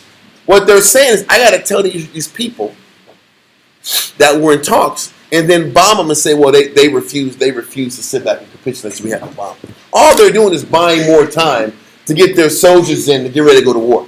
You think they're going to stop this invasion on Karg Island? They just need more time to get all their ducks in a row. But it's under the guise of peace. For those who haven't been looking at the news, Iran got bombed 3 times in the midst of peace talks. Did y'all know that? They had Iranian officials go to Zurich a year ago, or in June of last year, and they're talking about the peace talks are going good. You look up, they start bombing the nuclear plants, or their perceived nuclear plants. How you having peace talks and I'm bombing you that same day? Then they did it a month ago, and they're about to do it again. This is what they do. We're having a talk with Putin about peace, but I'm sending drones to get you bombed and miss me having you on the phone. This is crazy. Dirty game, man. This is the devil. It don't get more devilish than I'm on. Yeah, man, it's crazy, dog. I know these Ukrainians is giving you hell, man, but you giving it to them too. And it's hold tight. Where you at? Hold tight, dog. Let's keep talking. Exactly. They're like, 80 drones? This is crazy. This is like catching the trail. Listen, hey, girl, go over there to his house. Just keep him occupied. We'll be there in 30 minutes. It's a part. Ain't that the same thing? It's a part. We understand that knowledge. We're going to set him up. Let's bring her down there. Let's get high with him. Yeah. Get high with him, man. Give him what he wants. We'll be there in no time. We're going to knock on the door. You let us in. Exactly. Like, oh, that's dirty, dog. That's what Esau does on a global level. Yeah. That lying tongue, that double tongue. God. Anyway, so with that being the case, read verse 17 real quick in Isaiah. Isaiah 54 and 17. Verse 17.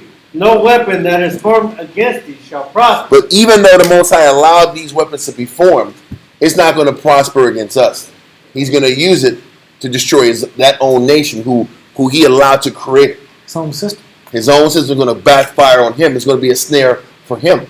You created the thing that's going to actually be your downfall. Which is, David prayed about that. Let that table become a snare. Yep.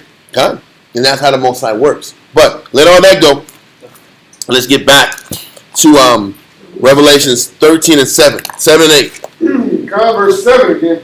And it was given unto him to make war with the saints and to overcome them. And power was given him over all kindreds and tongues and nations. The power to take their natural resources, the power to take away a nation's sovereignty, a nation's identity, a power to sit back here and push democracy all around the world, which is another way to eliminate the privatization or to bring privatization into those countries. That's the fancy word of, listen, you can't sit back here and nationalize your natural resources. Because that's called socialism.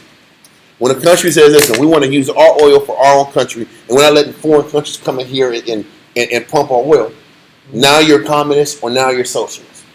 So, but we're going to sit back here. We want you to privatize your natural resource, meaning we want to build the infrastructure that's needed so you can make money, but we can make money too. What we're going to do is we're going to sit back here and give you loans and make you a debt slave. to give you what you need to make money, but you'll never get out of the red. Anyway, so that's how Esau does it. But the Most High gave Satan gave Esau that power. If they debased themselves and kept corrupting themselves, that's the case. That's the deal. But let's read verse 8. No, you can't. You're not going to get blessed living honorably. You only get blessed in this world the more you're operating in a satiated spirit. Read on. Verse 8. And all that dwell upon the earth, the nations and Israel, read on, shall worship him. Shall worship who? Esau. And this is us. This is why we want to sit back here and be like these Instagram girls, these thugs, these rappers. Everybody wants to be a rapper or some entertainer to be like the nations or be like Israelites that were chosen to be propped up into this spot. The bootleg. And that's the case. So we're still serving Satan just indirectly by trying to fit into this world. Which is we're trying to conform ourselves to the image of the beast. You're locked into their image, into their religion, locked into their thought pattern, locked into their sentiment in their household. And it's the whole mindset of just living a life that's based on feeding and fueling the flesh. That is the root of operating in a satanic spirit. For a woman operating in a satanic spirit is a desire for independence. Yep. Desire to control how you want to do things. Yep. To sit back here and do what you want, when you want. That's satanic. Because isn't it satanic for us to sit back and do what we want to do and not serve the body and serve the Most High? It's the same concept. For the woman's independence. What I want to do, I want to live my life, do what I want to do, I'm flirting with Satan. Just like women that want that power and independence, you're sitting back here tapping into the spirit of Satan. You're calling the spirit of Satan because Satan will come when you call him. Yep. You say, I really want to be free. I really want to do my own thing. I really want to live my life. Then I'm going to give you the out. Here comes the wolves and these different options that are going to be options, and you can choose how deep do you want to go into your independence. Yep. For men, no different. For a man tapping into Satanism, you have to become an exploiter of people. Yep. You have to exploit people. Now, how intense do you want to pimp? I use that term all the time. Huh?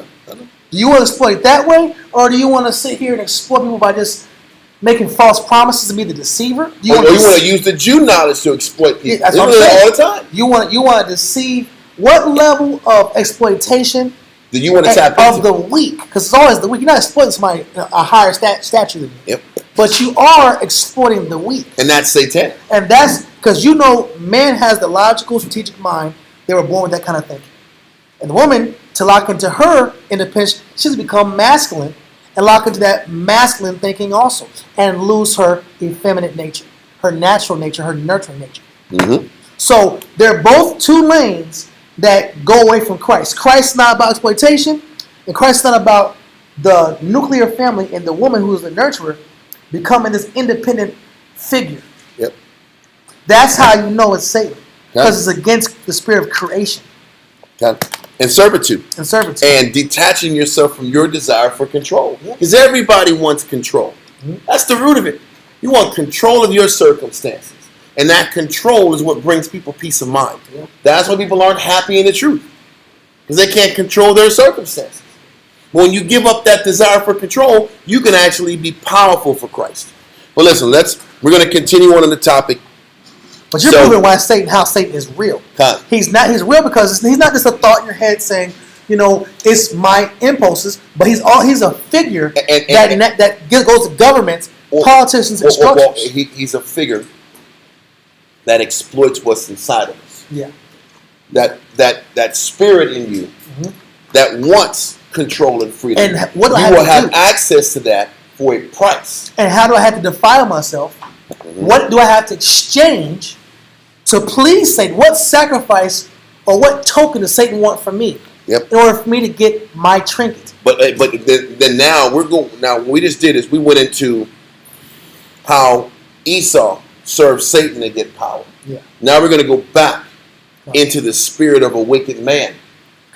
And we're going to tie in the spirit of a wicked person and tie that wicked mindset of a person that wants to live their life and tie it into the spirit of Satan. So the basic everyday man and then the principle of Satan, how he operates. Yes. Now we're going back more on an individual level, or a person that's in the spirit of Satan versus it being directly guided by Satan. So we're going to go to Wisdom of Solomon chapter 2. We're done with all that other stuff. Wisdom of Solomon chapter 2. Now we're going to go into another phase of the topic. It's chapter 2 and verse 1. And then it's verse 22 to 24. Wisdom of Solomon chapter 2, verse 1. Then we're going to jump to verse 22 to 24. Wisdom of Solomon chapter 2, verse 1 reads, for the reasoning with themselves.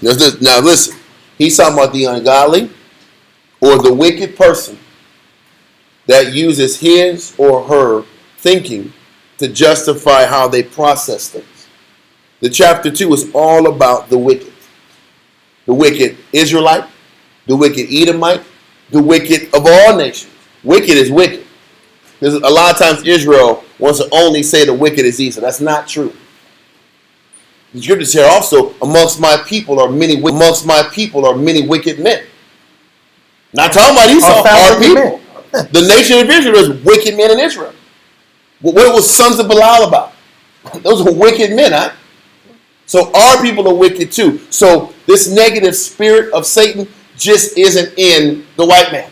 He's the best at it. He's just like the Amalekite. He's the greatest at it. But wickedness is wickedness. So the thinking and the philosophy of the wicked or the ungodly, read on. For the ungodly said, reasoning with themselves, but not aright. A lot of our people have wicked devices and wicked ways of processing things. Now listen, I don't have time to go into the entire chapter of chapter 2 because it would divert the topic too much. Continue. Come, our life is short and tedious. So once again, the first thing about a wicked person is they can't get past how much time they're losing. Okay, listen, it cut off. I hope everybody's back. Can y'all just give me a quick test? Is everybody there? Just give me a test to say, hey, we're back on. Check 1, 2. I don't know. Is this thing on? Turn my headphones up. Anyway, was always crazy when they say, "Why did you say that? To turn them out." I'm like, What's that? Yeah. Is it good? Okay. all right, too loud. We're back? Okay. Okay. Okay, so we just explained in verse 1 about the mind of the ungodly. Okay? The ungodly person. Okay, so now let's jump to verse 22. Okay. Verse 22. As for the mysteries of the Most High, they knew them not. So he says these wicked people didn't understand the mysteries of the Heavenly Father. Right? Read on. Neither hope they for the wages of righteousness. So the wicked never had hope and never were willing to wait for the benefits of living a righteous life. Because in a wicked person's mind, why do I got to die to go to heaven? Yeah. The earth is already enslaved. Don't you get my point? Yeah. It's the thinking I got to sit back and live a life of sacrifice to gain something. That doesn't make any sense to a wicked person. A wicked person wants their pottage now. I'm not going to wait. To sit on the back Lord. here and get. I'm not going to live by faith. I'm not going to wait on the Lord, and I'm not going to sit here and commit my life to righteous Because works. that is the spirit of a person who's in a negative mindset. Why do I have to wait to get the good things in my reward, life? I want my reward. Listen, now. if I'm hungry, turn this stone into bread and eat. Listen, if I have the power, let me gain the power of this earth because I have the capability to do so. Why do I have to wait for the Most High to sit back here and judge me and look at me and scrutinize me before I get what He thinks I deserve? Right? I'm losing time. I'm losing time. I'm not a spring chicken. It's about me getting what I want. So, with that spirit, read verse 22 again. Come. As for the mysteries of the Most High, they knew them not, neither hope they for the wages of righteousness. So what is it saying? A wicked person doesn't want to do things the right way to get blessed. Right? Read on. Nor discern a reward for blameless souls. Listen, a person who's wicked doesn't want to commit their life to discipline and abstinence to get a reward. A wicked person doesn't want to live and be blameless in the spirit to get the reward. We want to get the things we want without operating spiritually in order to get it. Read on. Verse 23. For the Most High created man to be immortal. The Most High created mankind to be immortal, but you can't get to your immortality unless you do what? Unless you pursue to be blameless in the spirit. Read on. And made him to be an image of his own eternity. Man was supposed to be created and built to be the image of the Heavenly Father. But you can't get to the image of the Heavenly Father unless you crave righteousness, unless you crave operating in the Spirit and pleasing Him. Right? Read on. Verse 24. Nevertheless, through envy of the devil came death into the world. Now listen, he says, through envy of the devil came death into the world.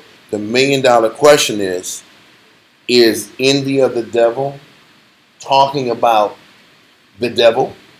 Is the devil envious of the Heavenly Father? That's not it. Because what does devil mean? Look in the definition, Kariah, 1828, and give me devil number 2. Devil, point number 2. Hold on, make sure I get 1828, devil number 2. Yeah. Read it. Time. Now, Hey, before we even go into this, it says the envy of the devil brought death into the world. What story explained how death was brought into the world? Adam and Eve And the what? and the serpent. And the serpent. So, in this context, the serpent is the devil. So, because envy of this serpent is why death came into the world. Okay? So, with that in mind, the definition of the devil is what, Kariah? Point number 2. A very wicked person. A very wicked person. So when you're reading about the devil, it doesn't mean that it's physical. The spiritual demon, Satan, was envious of Adam. Because that really wasn't even how the story went down. But there is a similar spirit in that man or that serpent. Because even when you go on definition of serpent, what is a serpent? A cunning, crafty, sly, or malicious person. You can look up serpent in the 1828 also. Says right here. Mm-hmm. Serpent. Matter of fact, let me go find it. I think it's 4. Yeah, that's the one I'm looking for. I said it. Yeah, that's it. Give me 4. Serpent. And the reason you got to go past this because Esau wants to sit back here and tie in this creation story or this Satan story because they want to create Satan as this literal antagonist that has a problem with the Most High. That rivals the Most High. And I'm going into this direction to break that concept and the teaching of what they said Satan was. Because that serpent or the envy of the devil was all about a negative, cunning person that was envious of what? What was the cunning, crafty person envious of? We just read what we were created to be. Read verse 22 again. As for the mystery, Matter of fact, read verse 23. For the Most High created man to be immortal. But specifically, what man? Adam. The sons of Adam. You read Genesis chapter 5. Adamite. The sons of Adam were created to be what? Immortal. And there was a difference between the sons of Adam and the sons of the regular mankind on earth. There was a difference. Okay? So, we were created to be immortal. Read on. Come. And made him to be an image of his own eternity. We were created in the image of the Most High in the what day? In comparison to when all the other creatures of the earth were created. I thought it was a 6 day. Yes, and man was made on the 5th. That's the point. Creature, right? Man in the image of the Most High was created on the 6th day. Yeah. Man without the knowledge was created on the 5th. Yeah. Creatures. Exactly. So the rest of the world operated with the knowledge of good and evil, which is what? Idolatry. And Adam was separated from that group. So, with that being the case, the Most High had separated the rest of the world from the sons of Adam. So, with that concept and understanding, read verse 24. Come. Nevertheless, through envy of the devil. So he says, nevertheless, through envy of the devil, envy of the serpent, envy of that cunning, crafty person. But what was that cunning and crafty person envious of? The immortality that Adam was offered. The immortality that Adam, the nation of Adam, had. That was the envy. It wasn't the devil. It was the spirit of the serpent. That was that cunning, crafty person. He was envious of the fact that Adam had access to eternity. So what did he do? He went straight to who? Eve. And seduced Eve because Eve wanted what? Wow. And that's it. So really, what it still goes, but it still goes back to how do we fall? We are exploited by the thing we want the most. Power. What is power? The control that we've always wanted. The freedom to do what we want. When we want. How we want. That's what corrupts us all. So Eve was exploited by an envious man that knew if I corrupt them, they're going to be just like who? The rest of the world. They're going to be just like us. But it wasn't about the devil. But it was the spirit of Satan. It was the spirit of Satan. The vibrations. Why was it the spirit of Satan? Because as we're going to read, the spirit of Satan is just about sitting back here and providing you something in the flesh that you want to prove that you're not worthy of the eternity that the Most High feels you are worthy of. Does that make sense? And I'm sorry, y'all, that it's all buffering and all crazy online because there's a reason Satan's trying to flow through there. Maybe when class ends, that buffering might not be as bad. I don't know. Sometimes it cleans up after the class is like recorded. But this is the mindset behind this man that was the envy of the devil. So read verse 24 again.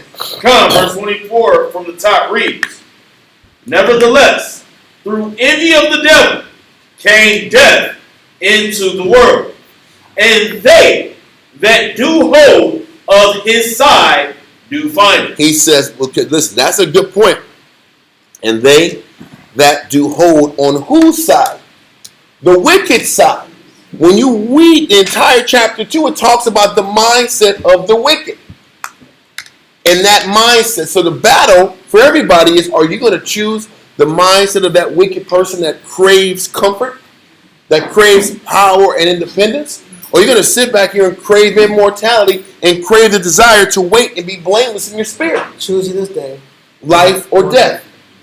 What do you choose? Are you going to be tempted with the desire to feed and fuel the flesh and be seduced by the allure of those things you want in the flesh? Or are you going to hold fast and value Christ? Because what we're going to read is Josephus real quick, because this really hits. It's Josephus, book 1. Josephus, book 1. Book 1, chapter 1, paragraph 4.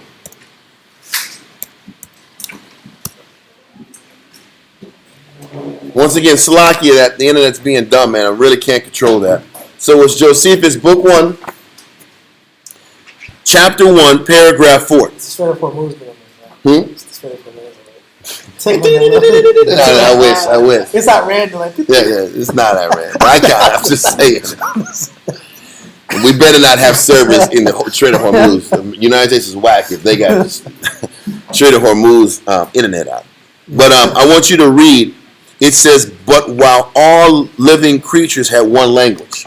It's a little bit off of the fourth paragraph. Book 1, Antiquities of Jews, book 1, chapter 1, paragraph 4, line 41. No, okay. Page 30. But while all the living creatures had one language, All the living creatures on earth, the ones that were the sons of God, and the ones that were the sons of man. Read on. at that time the serpent, which then lived together with Adam, The serpent lived together with Adam. This cunning and crafty person lived with Adam and Eve. Read on. and his wife showed an envious disposition. The serpent was envious of Adam and Eve's immortality. That man was envious of the immortality. It wasn't some snake. It wasn't some damn fruit in this story.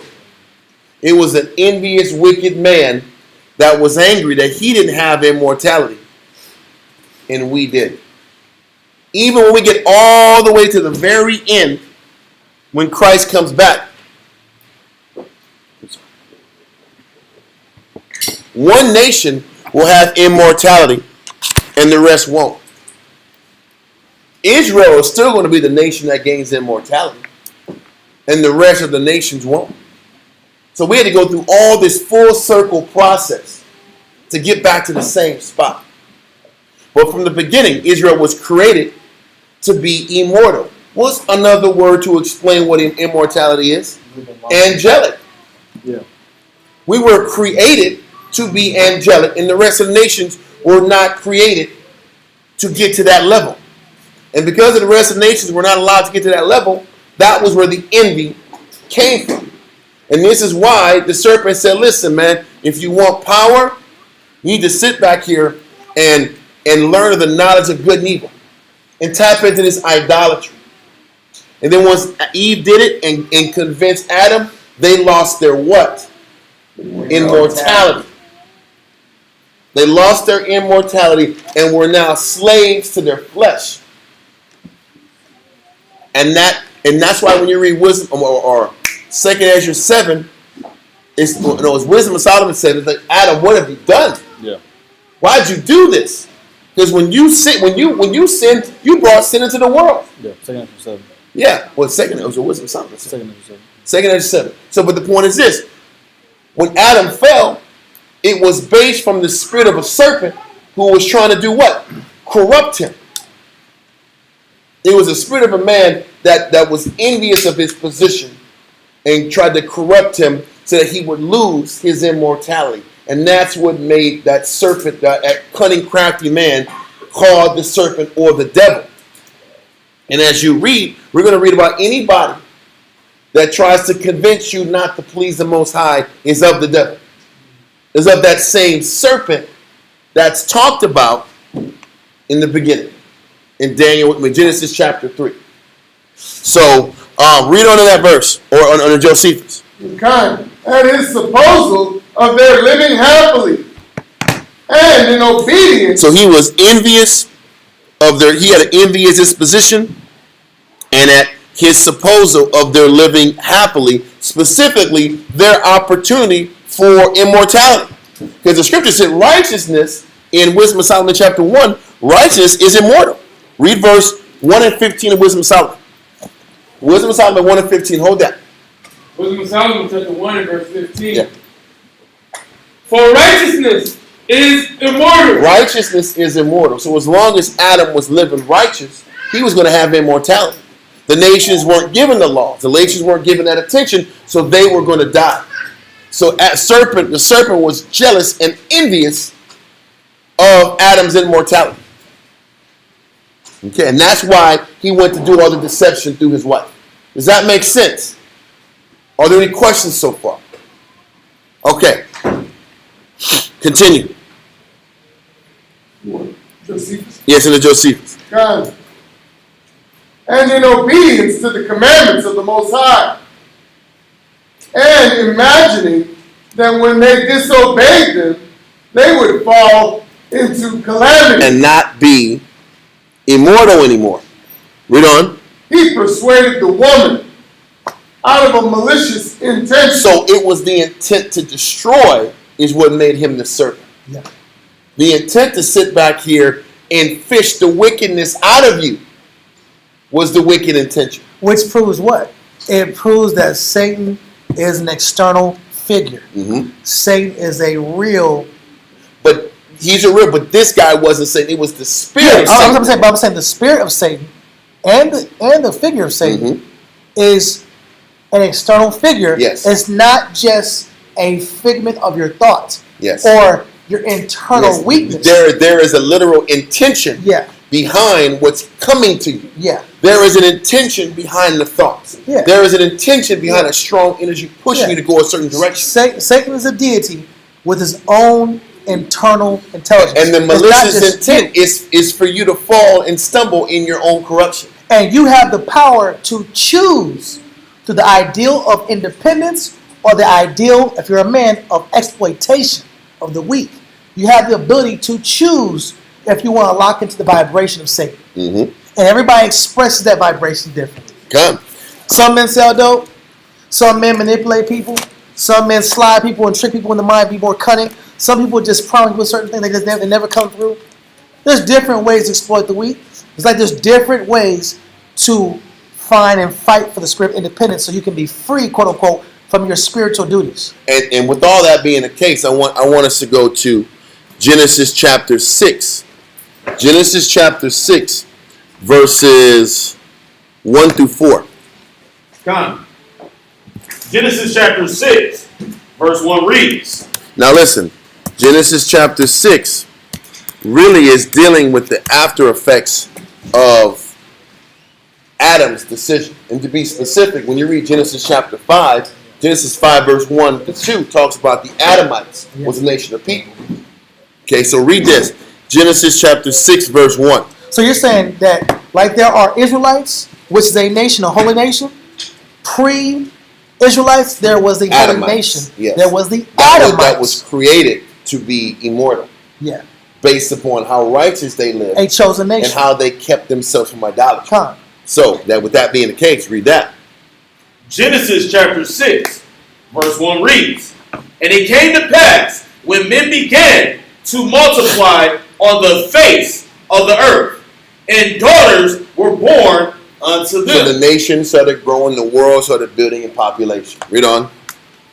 That the sons of the Most High saw the daughters of men that they were fair, and they took them wives of all which they chose. That sounds like when the Israelites saw those Moabites and said, I gotta have them.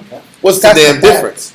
Yeah. And then when the Jews were about to sit back here and cross over and take out the Canaanites, they started marrying those Midianite women because they thought they were fair. But the consequences of them dealing with those Midianite women, they had to sit back and follow their gods and their idols. So that's what we did to the nations during the time of Moses and the sons of God, where the Israelites did the same thing, mingling with the nations back then. And we didn't know. And the same concept was these sons of God dealt with these daughters of men, and they started tapping into the nation started tapping into idolatry, following Adam's what? Poor example. So when Adam started tapping into the knowledge of good and evil, the rest of the nation of the sons of God started tapping into the knowledge of good and evil. The nation followed Adam into sin. Read on. Verse 3. And the Lord said, my spirit shall not always strive with man. So they've lost their chance for immortality now. How do we know that? Read on. For that he also is flesh, but his days shall be 120 years. Why did it say his days are 120 years? Because of their sin, you lost your immortality. Lifespan. I'm only going to give you 120 now. You see that? When you lived for 1,000 before, 900 before, 800 before, 700 before. Now your life expectancy is 120 because you're no longer immortal. Because you keep sinning. I'm not going to give you that gift of immortality because you're no longer righteous. That's how, if you read between the lines, what they were doing with those daughters of men was idolatry. They were committing wickedness. But once again, that serpent was envious of our opportunity for salvation. So all the serpent did was exploit a weakness in us, and therefore we were disallowed eternity. So when Satan sits back here and creates conditions that you fall into, what does Satan say? See, this is why he doesn't deserve eternity. This is why she doesn't deserve the kingdom. Because you fell into that trap and gave into your flesh, and that's why you're no longer justifiable to make it into the kingdom. It's the same concept. And we're fighting to get that eternal life back, the option back. That's the whole process. But the only way to gain that option back is how hard you fight to attack those emotions and those feelings that dominate you on a daily basis. That lead to the worship of that serpent. Oh no, not the certain, but the worship of that idolatry. Yeah, idolatry. But listen, so where we're at, what verse are we at in Genesis? Verse 3. Okay, read on. No, that's all I want from that. 3 was enough. 3 was enough because all the giants and stuff that takes into some angles that's not needed to go into. Okay. But from there, go to 2nd Ezra, chapter 9, verse 18. And it's important that we go into this so we understand that this serpent wasn't a man. I mean, the serpent wasn't the devil. We got to make sure we explain that the serpent that we're reading about, or that devil that we're talking about in Wisdom of Solomon, chapter 2, isn't talking about the devil. And the way we prove that and explain that is by going to 2nd Ezra chapter 9. 2nd Ezra 9 and 18. 2nd Ezra 9 and 18. Read that. We're going to read 18 to 20 if I'm not mistaken. And now when I prepared the world, which was not yet made. 2nd Ezra 9 and 18 says, and now, this is the Most High talking, when I prepared the world, which was not yet made. So, before the world was made, were there people in the world? No, because there were no people. They were made on the 6th day. 6 days. So no, the answer is no. So he says, when I prepared the world, which wasn't made, read on.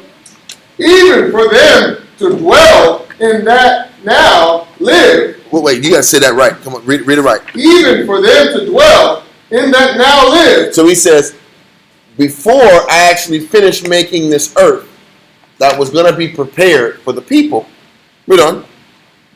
No man spake against me. Was there any men to live to speak against you? That's right.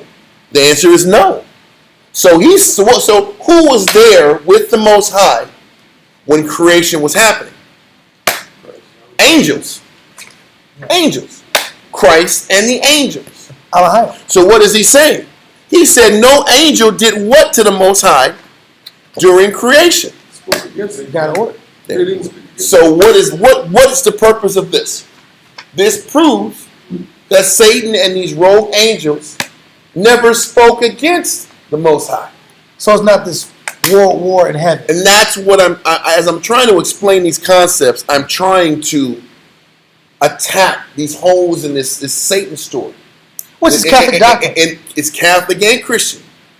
It's these doctrines that are out the spirit and aren't tied into the Bible.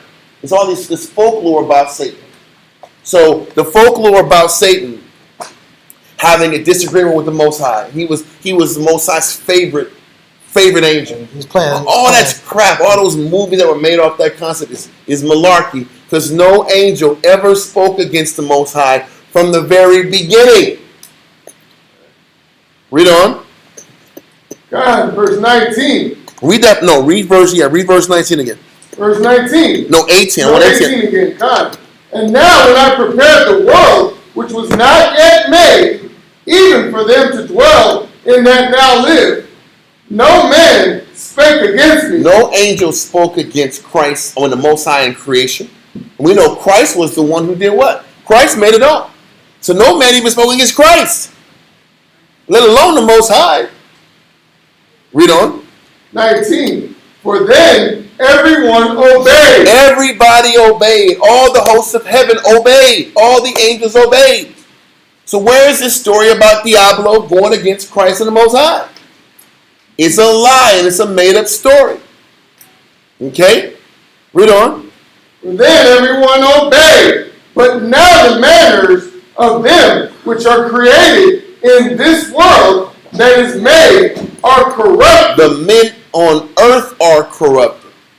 So that serpent was a corrupt man. Was a subtle and cunning man that was envious of the Adamites and their immortality. But you're going to read all throughout the scriptures that man that was envious of Adam's immortality is an archetype that's still on earth. It's the archetype of men. It wasn't the fact that it's just that serpent devil. It's a cunning and crafty person that wants to see the downfall of your salvation by pulling out the worst in you.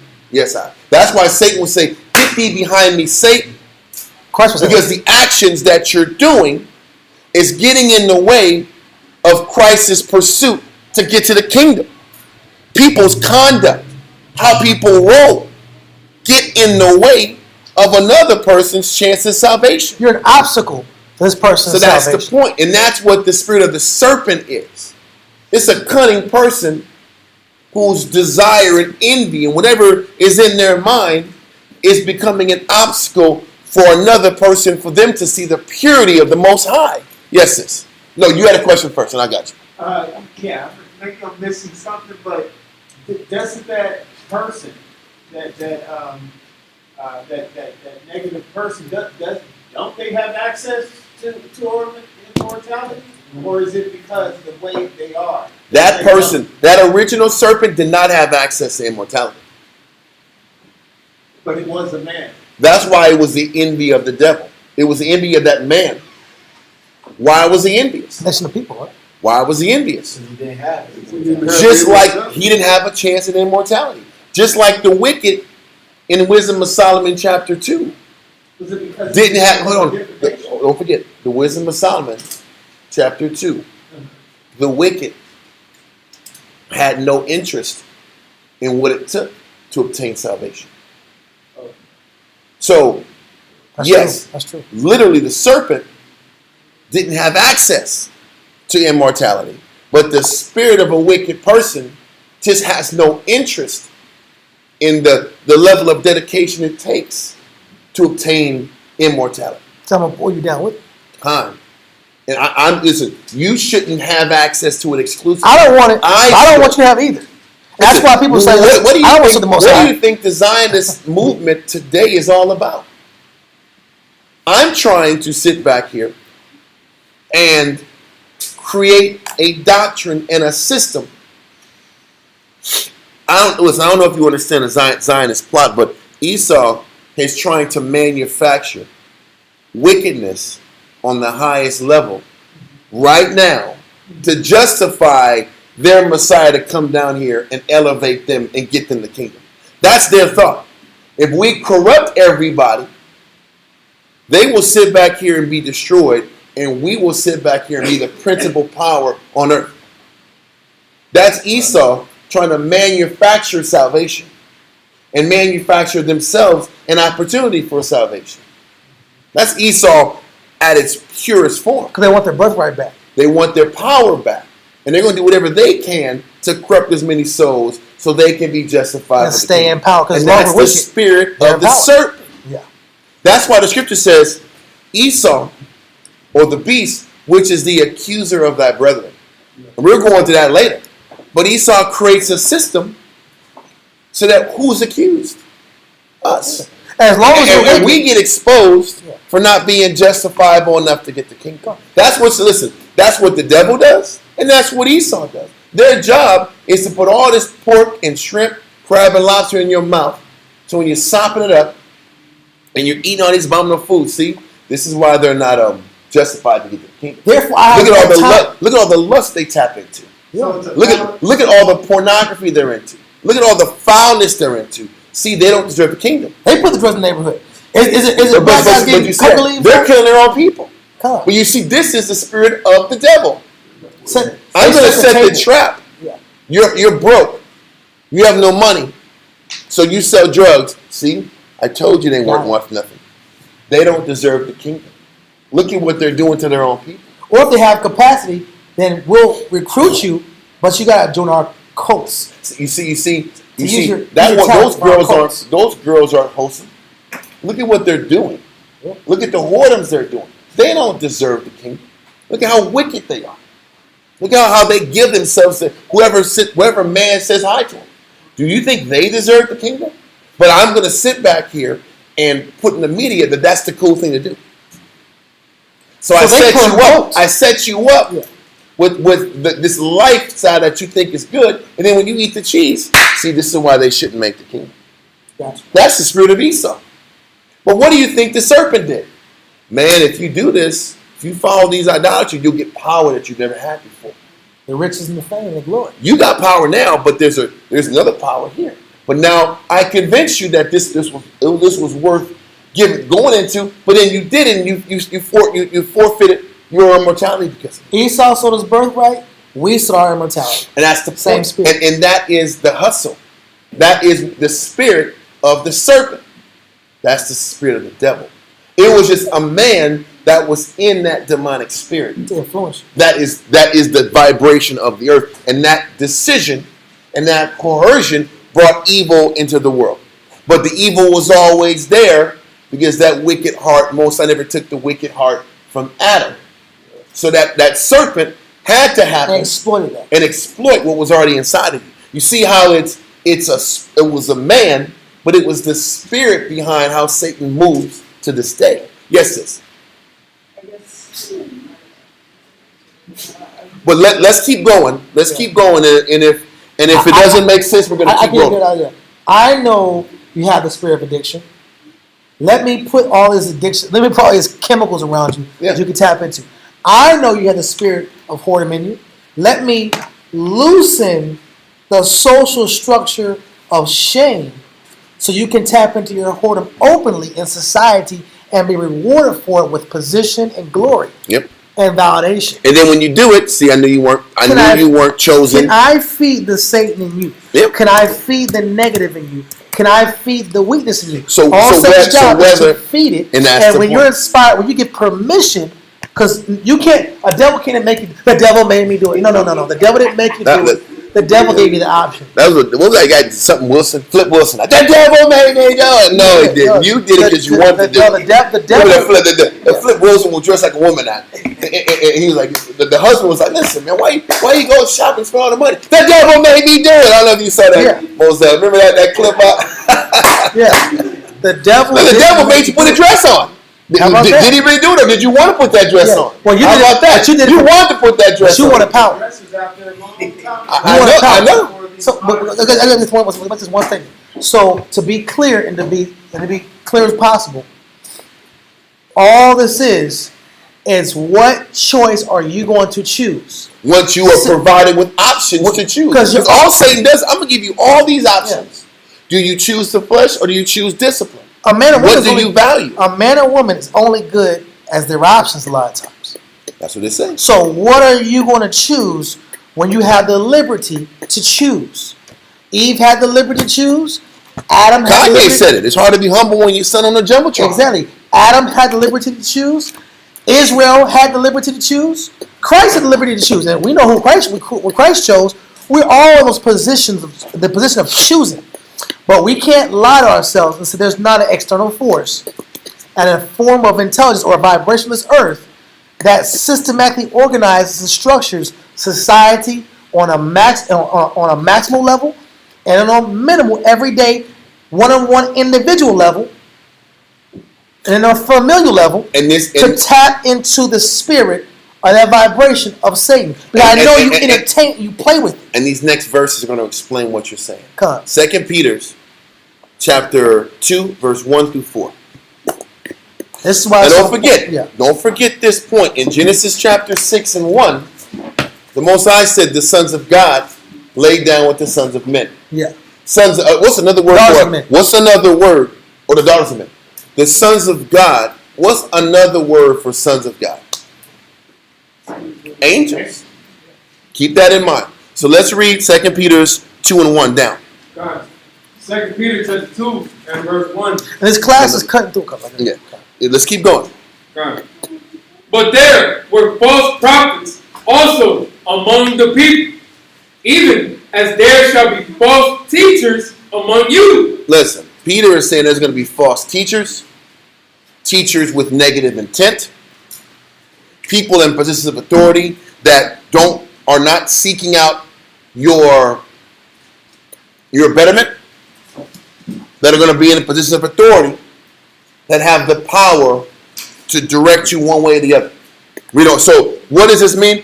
People with an influence are going to be coming in your life. Read on. Who privily shall bring in damnable heresy. So there's going to be teachers and leaders that have negative intention to harm you with negative doctrine. Read on.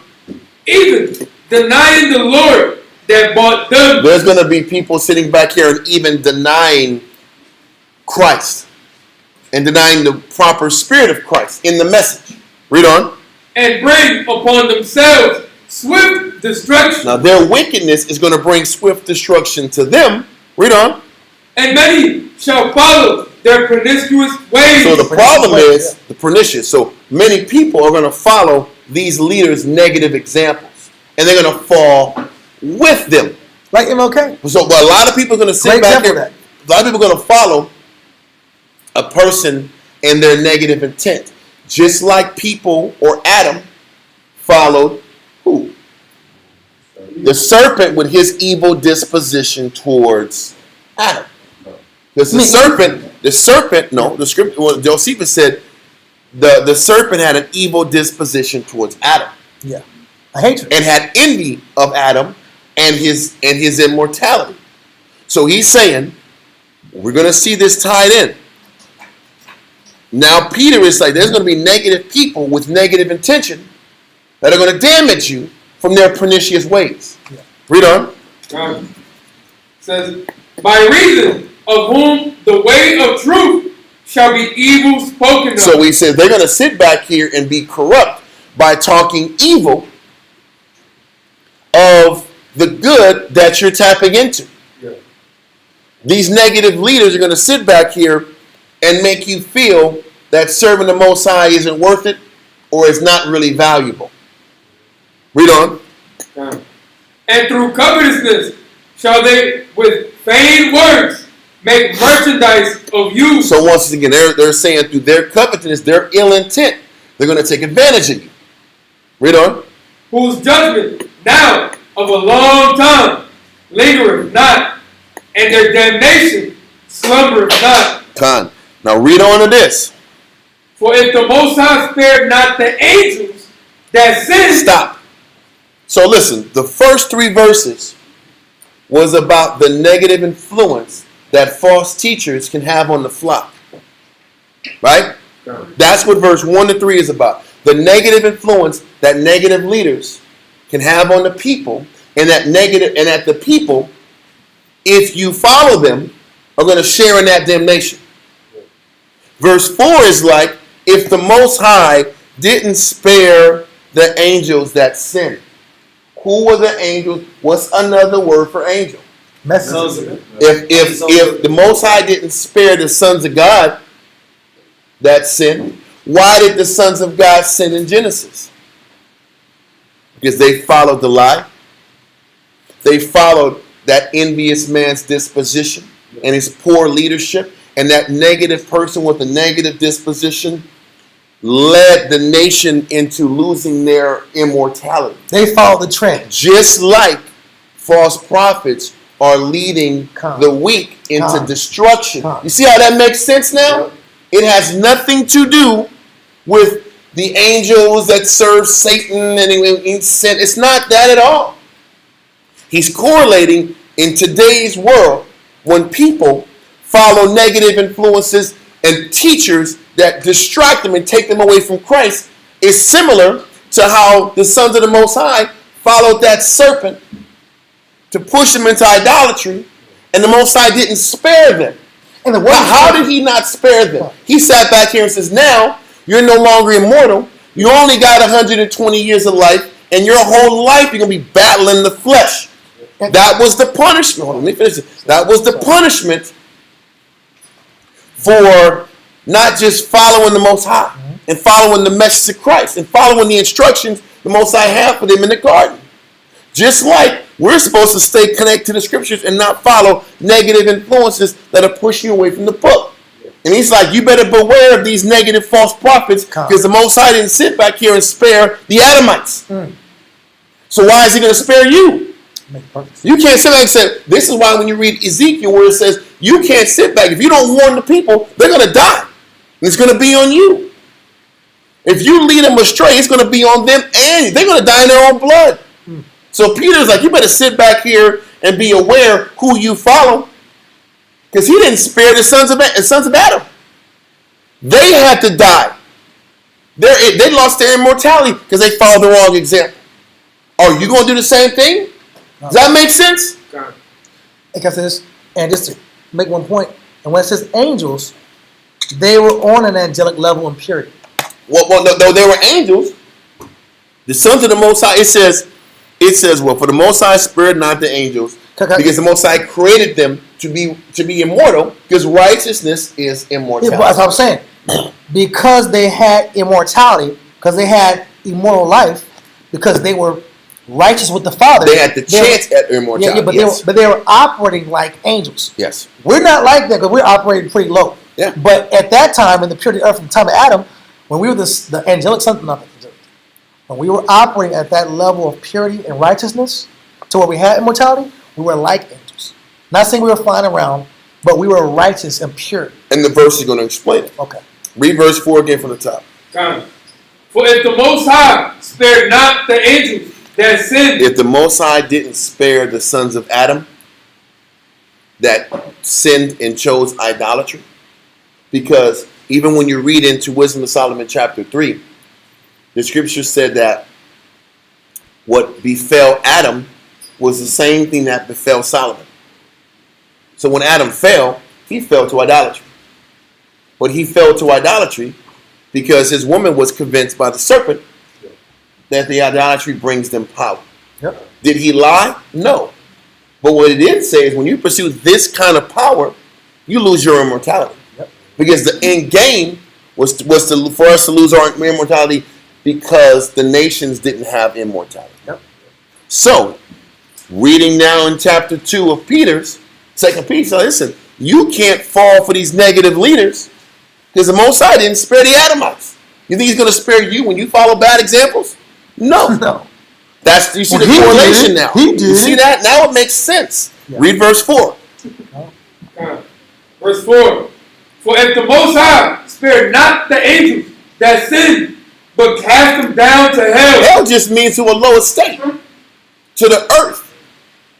He cast the sons of Adam to a low estate. Like a low level. Because now, listen, can you imagine going from immortality to living 120 years? It's a low That estate. sucks. 120 years is great for us now, but when you had the chance to rule the world, you were sitting back here naming all creation, and you go down to $1.20. That's lost all. That's an L. Read on. And delivered them into chains of darkness. People look at the chains of darkness and think that's in the fiery pits of hell. You got chains of darkness in hell. The fire is the chains of darkness is the what? The flesh. The flesh. Now you're a servant to the flesh. Because this is what everybody's battling. You wake up every day and you know what you're supposed to do, but every part of you doesn't want to do it. I don't want to serve. The chains of darkness is Romans chapter 7. Yep. The things I don't want to do, I do. Yeah, I do. The things I want to do, I don't do. That's the chains of darkness. You're in hell because your flesh is this big bully that you can't fight off. Or it takes so much energy to fight off the negative thoughts in your head. That's the chains of darkness that the sons of God or the Adamites had to endure that has been passed down to us now. Yep. Read on. Good. I'm glad you pointed that out because it's so important to understand what the chain of darkness is. Because it can almost... This is why a lot of this Christian theology gives you this idea, this cartoon version of the host of heaven, the heavenly hierarchy. It brings us back to the beginning of this topic from the beginning. And this is why it happens, because when you learn your book from your slave master and people that are anti-biblical, you have to learn your doctrine again because you rejected it. You rejected the knowledge. You're going to get that knowledge back with their mythology blended with it. Okay. This is biblical information mixed with Esau's Greek and Roman mythology, and it creates confusion. All facts. And they call it Catholicism. And that Catholicism broke into different versions of Christianity. Yep. Now, we don't forget, Constantine was the guy that sat back here and pushed the whole Christian movement, and he was a pagan. So he's taken a lot of the Catholic and Christian doctrine from pagan belief. And they're blended. So that's the point. That's why it's so confusing. And that's why Christianity is a bastardized version of the Bible. There you go. People can pull certain elements from Christianity and have enough to get taken to the wilderness. I'm not going to act like a Christian person don't have a chance to go to the wilderness. Because if an Israelite that can't break himself has a chance, you think a Christian who has a pure outlook towards his people though? Loves God. Listen, give me a Christian who loves his brother over a Jew that can quote and hate black people. I hate. I don't want that guy. Quote Leviticus real quick. Leviticus 16. They can say they give you all Don't eat that pork. but they hate their people. Don't eat that shrimp either. Which I don't think That's anyway. the truth. But you got to tell everybody the dietary law. But you hate and your have brother? extreme hate in your heart. That ain't gonna work. Well, the guy, I don't care what nobody says. he don't know nothing. Because everybody's still going to sat back here and get judged in the wilderness. Yeah. So whether you got it or not, you just get this is the test ground to go see what the real exam is going to be.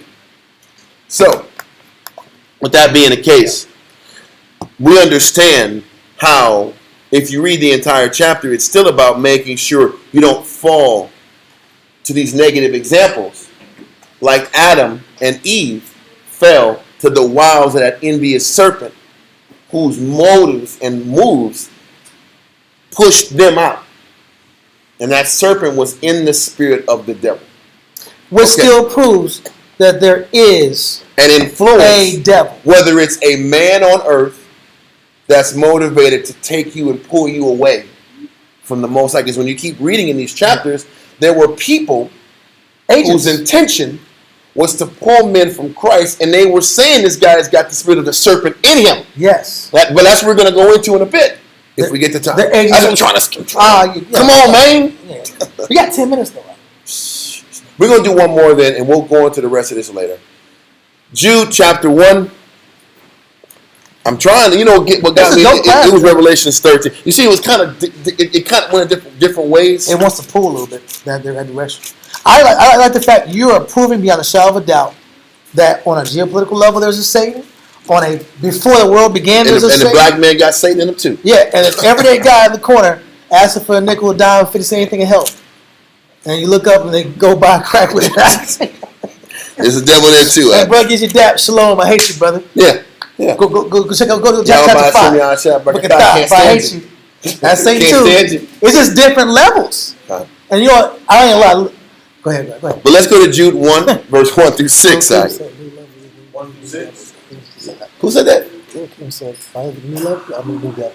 She said the same thing. Say it, Diane. Say what you're going to say. It's a statement, but it's true. It's a rap lyric. Don't say it's a statement. It's a statement. Like it's a political or something. It's a rap lyric. Well, she said, Lil Kim said, okay. She said, when I meet new levels, I meet new devils. Okay. So there's for every level. There is a satanic. And what did you do when you met the new devil? How about that? You locked in. What did you do? You locked in. When you met that new devil, what did you do? Did you hang out with him? The answer is yes. Did you choose him? Yes, you did. Okay. I'm not that bad, but you're just doing a little devil. Yep. Versus a bigger devil. Yep. So let's do this. Let's keep going. Jude, chapter 1, verse 1 through 6. Come. Jude chapter 1, verse 1 reads, Jude, the servant of Yahushua, and brother of James, to them that are sanctified by the Most High, the Father, and preserved in Yahushua and called. Mercy unto you, and peace, and love, be multiplied. Beloved, when I gave all diligence to write unto you of the common salvation, it was needful for me to write unto you and exhort you that ye should earnestly contend for the faith which was once delivered unto the saints. He says, we have to contend every day. And this verse really hits. We should earnestly contend for the faith which was once delivered unto the saints. What saints was given the faith automatically? The angels. Or to be specific, Adam. No, let me take that back. That was wrong. That was my mistake. Read the second part of verse 3 again.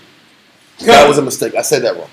And it was needful for me to write unto you and exhort you that ye should earnestly contend for the faith which was once delivered unto the saints. The saints are the great men who the Most High honored and blessed, whether it's Daniel, whether it was Isaiah, whether it was Jeremiah, Ezekiel. Those were the saints. A lot of those guys were martyred for serving the Most High. Those were the men that were given that spirit of faith. He's saying we have to sit back here and fight tooth and nail to contend for the faith. This is why it's not easy to sit back and conquer your flesh. Because your flesh is always pushing you to take it easy, choose the easier route, live the life you want to live. You have to contend for faith. Does that make sense? Come. It's not going to be easy for you. Read on. Verse 4. For there are certain men crept in unaware. Now we're still talking about that negative influence. From men, though. From men, that spirit of men that have a negative influence and whose attempt is to steal and rob your what? Your faith. Just like we read in 2 Peter chapter 2 about these negative leaders and negative prophets whose intention is to do what? Destroy your spirit and pull you to the left-hand side. Read on. For there are certain men crept in unawares, who were before of old ordained to this condemnation. He said there were men in the past who were ordained to be condemned, evil, lascivious. On the other verse, they had pernicious ways. Read on. Ungodly men, turning the grace of our power into lasciviousness, and denying the only Lord power in our Lord Yahushua. So there was a lot of people who were trying to teach us that you don't have to change. Oh, yeah. That it's okay to take it easy. It's okay to put your foot off the gas. It's okay to sit back here and have a negative outlook towards your husband. Or it's okay to sit back here and not take changing and serve the Most High as serious as you do. That spirit has been around for many years and for many generations is always that spirit that tells you it's okay to have a negative outlook and never pushes you to accountability. He's saying that spirit is always there around you, and this is why you have to constantly contend for the faith that you need to get to the end. Read on. I will therefore put you in remembrance, though ye once knew this, how that the Lord, having saved the people out of the land of Egypt, afterward destroyed them that believed not. So he said hold on. That's good, but it's popping. Well, no, I think this is the SOT thing. No. It's that. It's Okay, not this. okay. But okay, so listen. Read verse 5 against Slakia. I will therefore put you in remembrance. He says, listen, I think this is Paul. No, Jude's writing this. He said, listen, I'm going to remind you how the Most High gave us an opportunity to get saved, and we lost our faith and couldn't get over to Canaan. For the same reasons. We lost faith, and we allowed elements in us or around us to get us weak. Because wasn't there people complaining? Weren't there people that sat back here and were pissed off about their condition? And others started following that weakness and started losing faith. And the whole generation fell because of it. Because he's tying it in to what we read in 2 Peter's. There's always this influence justifying you to get weak and to quit. Can I give a prime example of that? Prime example, you have the Pharisees and Sadducees. What did the Sadducees believe? The Sadducees believed they held a strict literal interpretation of the Torah, right? That there was no afterlife. I know. So if you have There's no consequence for your actions. So if you have a whole segment of the population of Hebrews that don't think there's an afterlife, there's no when you die you cease to exist. What is the motivation to do what's right? No, the motivation is to live your life now and get what you got to get. Because there's no afterlife. That's the Sadducees. Well, and that's what they're explaining in general. That you have to contend for your faith. Because there's always going to be a spirit or resistance that tells you what? You don't got to do it this way. There's going to always be a spirit that attacks your belief and attacks your intensity. Yeah. And wants you need to finish off your battle. Change, yeah. But keep going. Though ye once knew this, how that the Lord, having saved the people out of the land of Egypt, afterward destroyed them that believed not. Mm-hmm. And the angels, which kept not their first estate. So he's telling you for the same scenario. Who are these angels that didn't keep their first estate? He's talking about the sons of God. The Adamites didn't keep their first position of having immortality. But why? They gave in to a weaker influence, an influence that was of old, that crept in unawares, turning our grace into lust, turning the opportunities that the Adamites had into an opportunity to expose the lust in them. He's tying in all throughout history. If you don't fight to maintain your strength and your spirituality and your connection with the Most High, there is a force that's going to come out here and try to wrest you away from putting the Most High first and building on your faith. And whether it's a literal person or a spirit, you're always going to war with that force. Whether it's a person trying to sit back here and convince you not to operate at this level, or if it's Satan that's trying to expose that weakness inside of you, it's always a battle waiting for you to fall. And that's why you have to always be contending or fighting for your faith. Does that make sense? Yeah. There's more to it, and we'll go into it. Matter of fact, let's do this. One more. Promise. So one, two more. But let's do this. St. John 8. St. John 8. Come on, Kariah. I got to do it, man. St. John 8. John chapter 8. I got to do it, man, because it goes into 8, verse 42 to 47.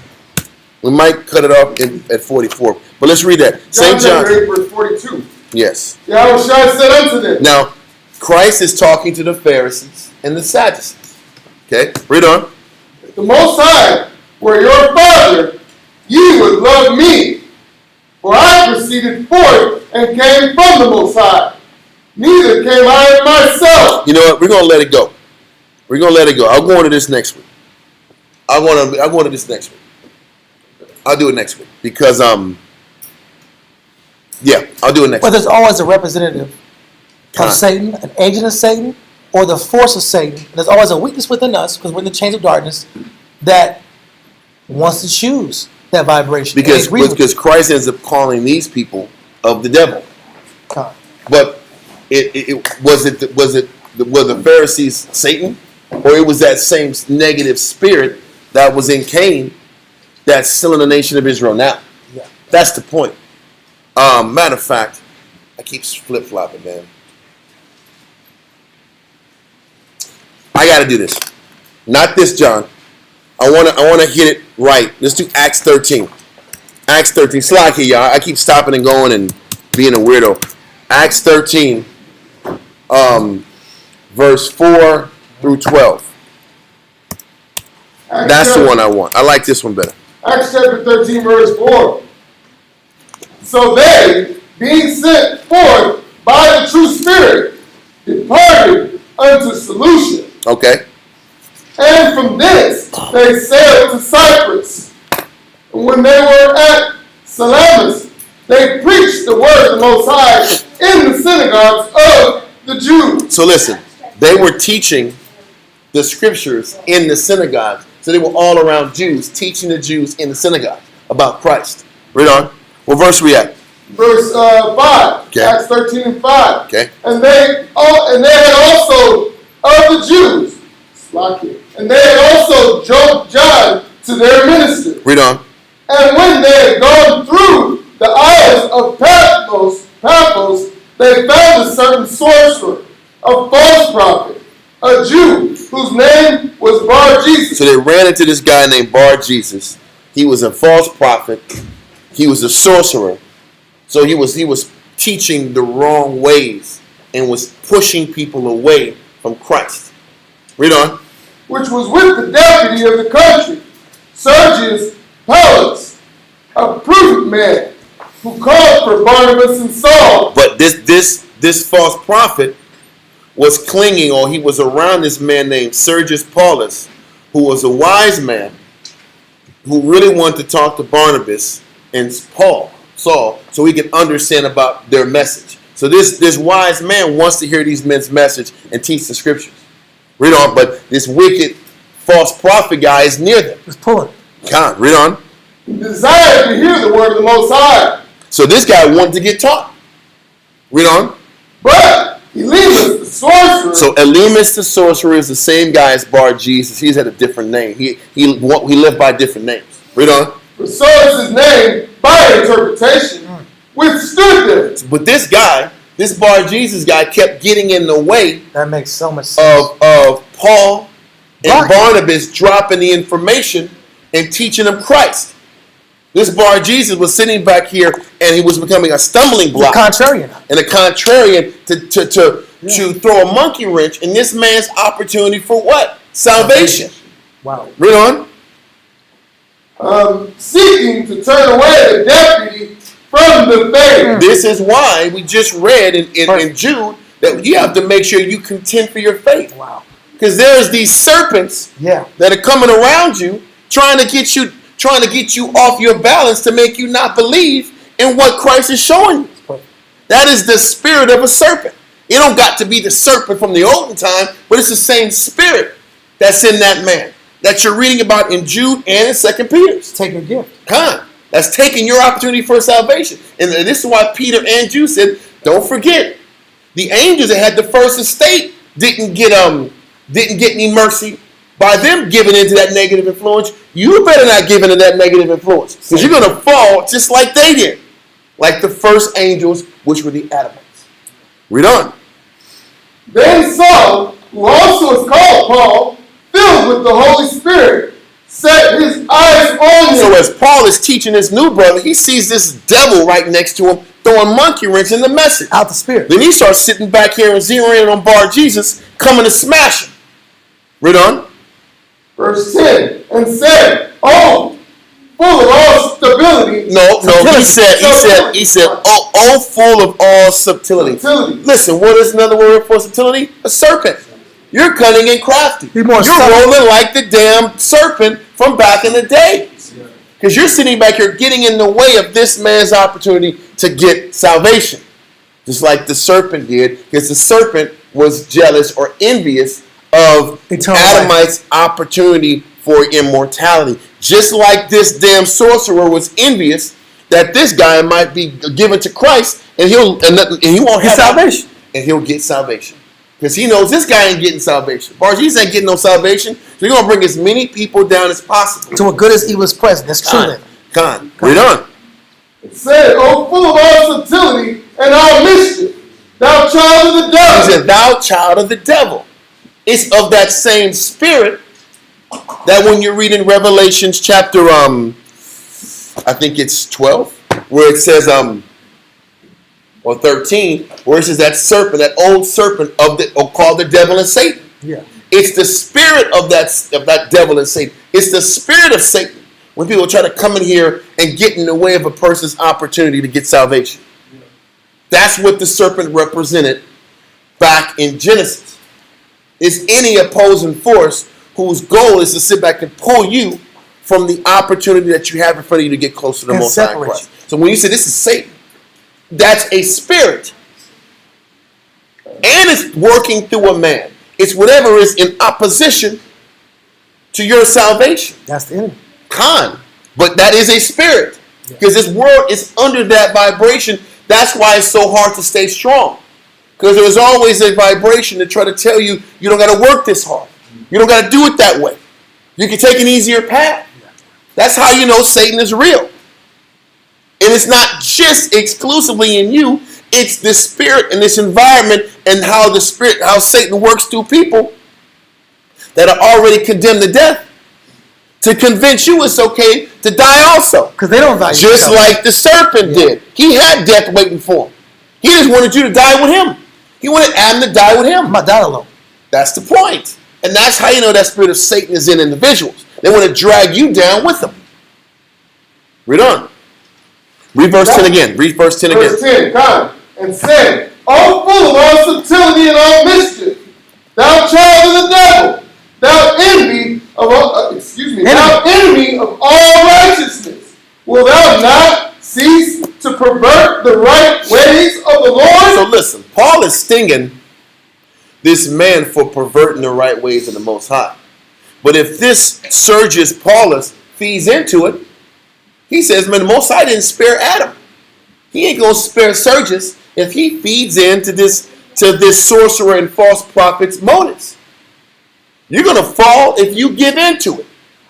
Just like us. If we feed that weak example, we're going to fall. And he's trying to get us strong enough to not let these weak examples break us down. These our own version of the serpent. Everybody has that chasing them and that dynamic coming for their spirit. You think it was just Adam? It's you too.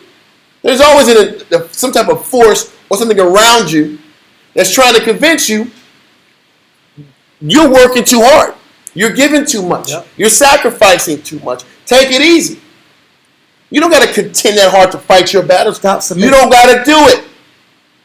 And that's that serpent that's in your life. And if you feed it, you're going to die like the Adamites died. But read on.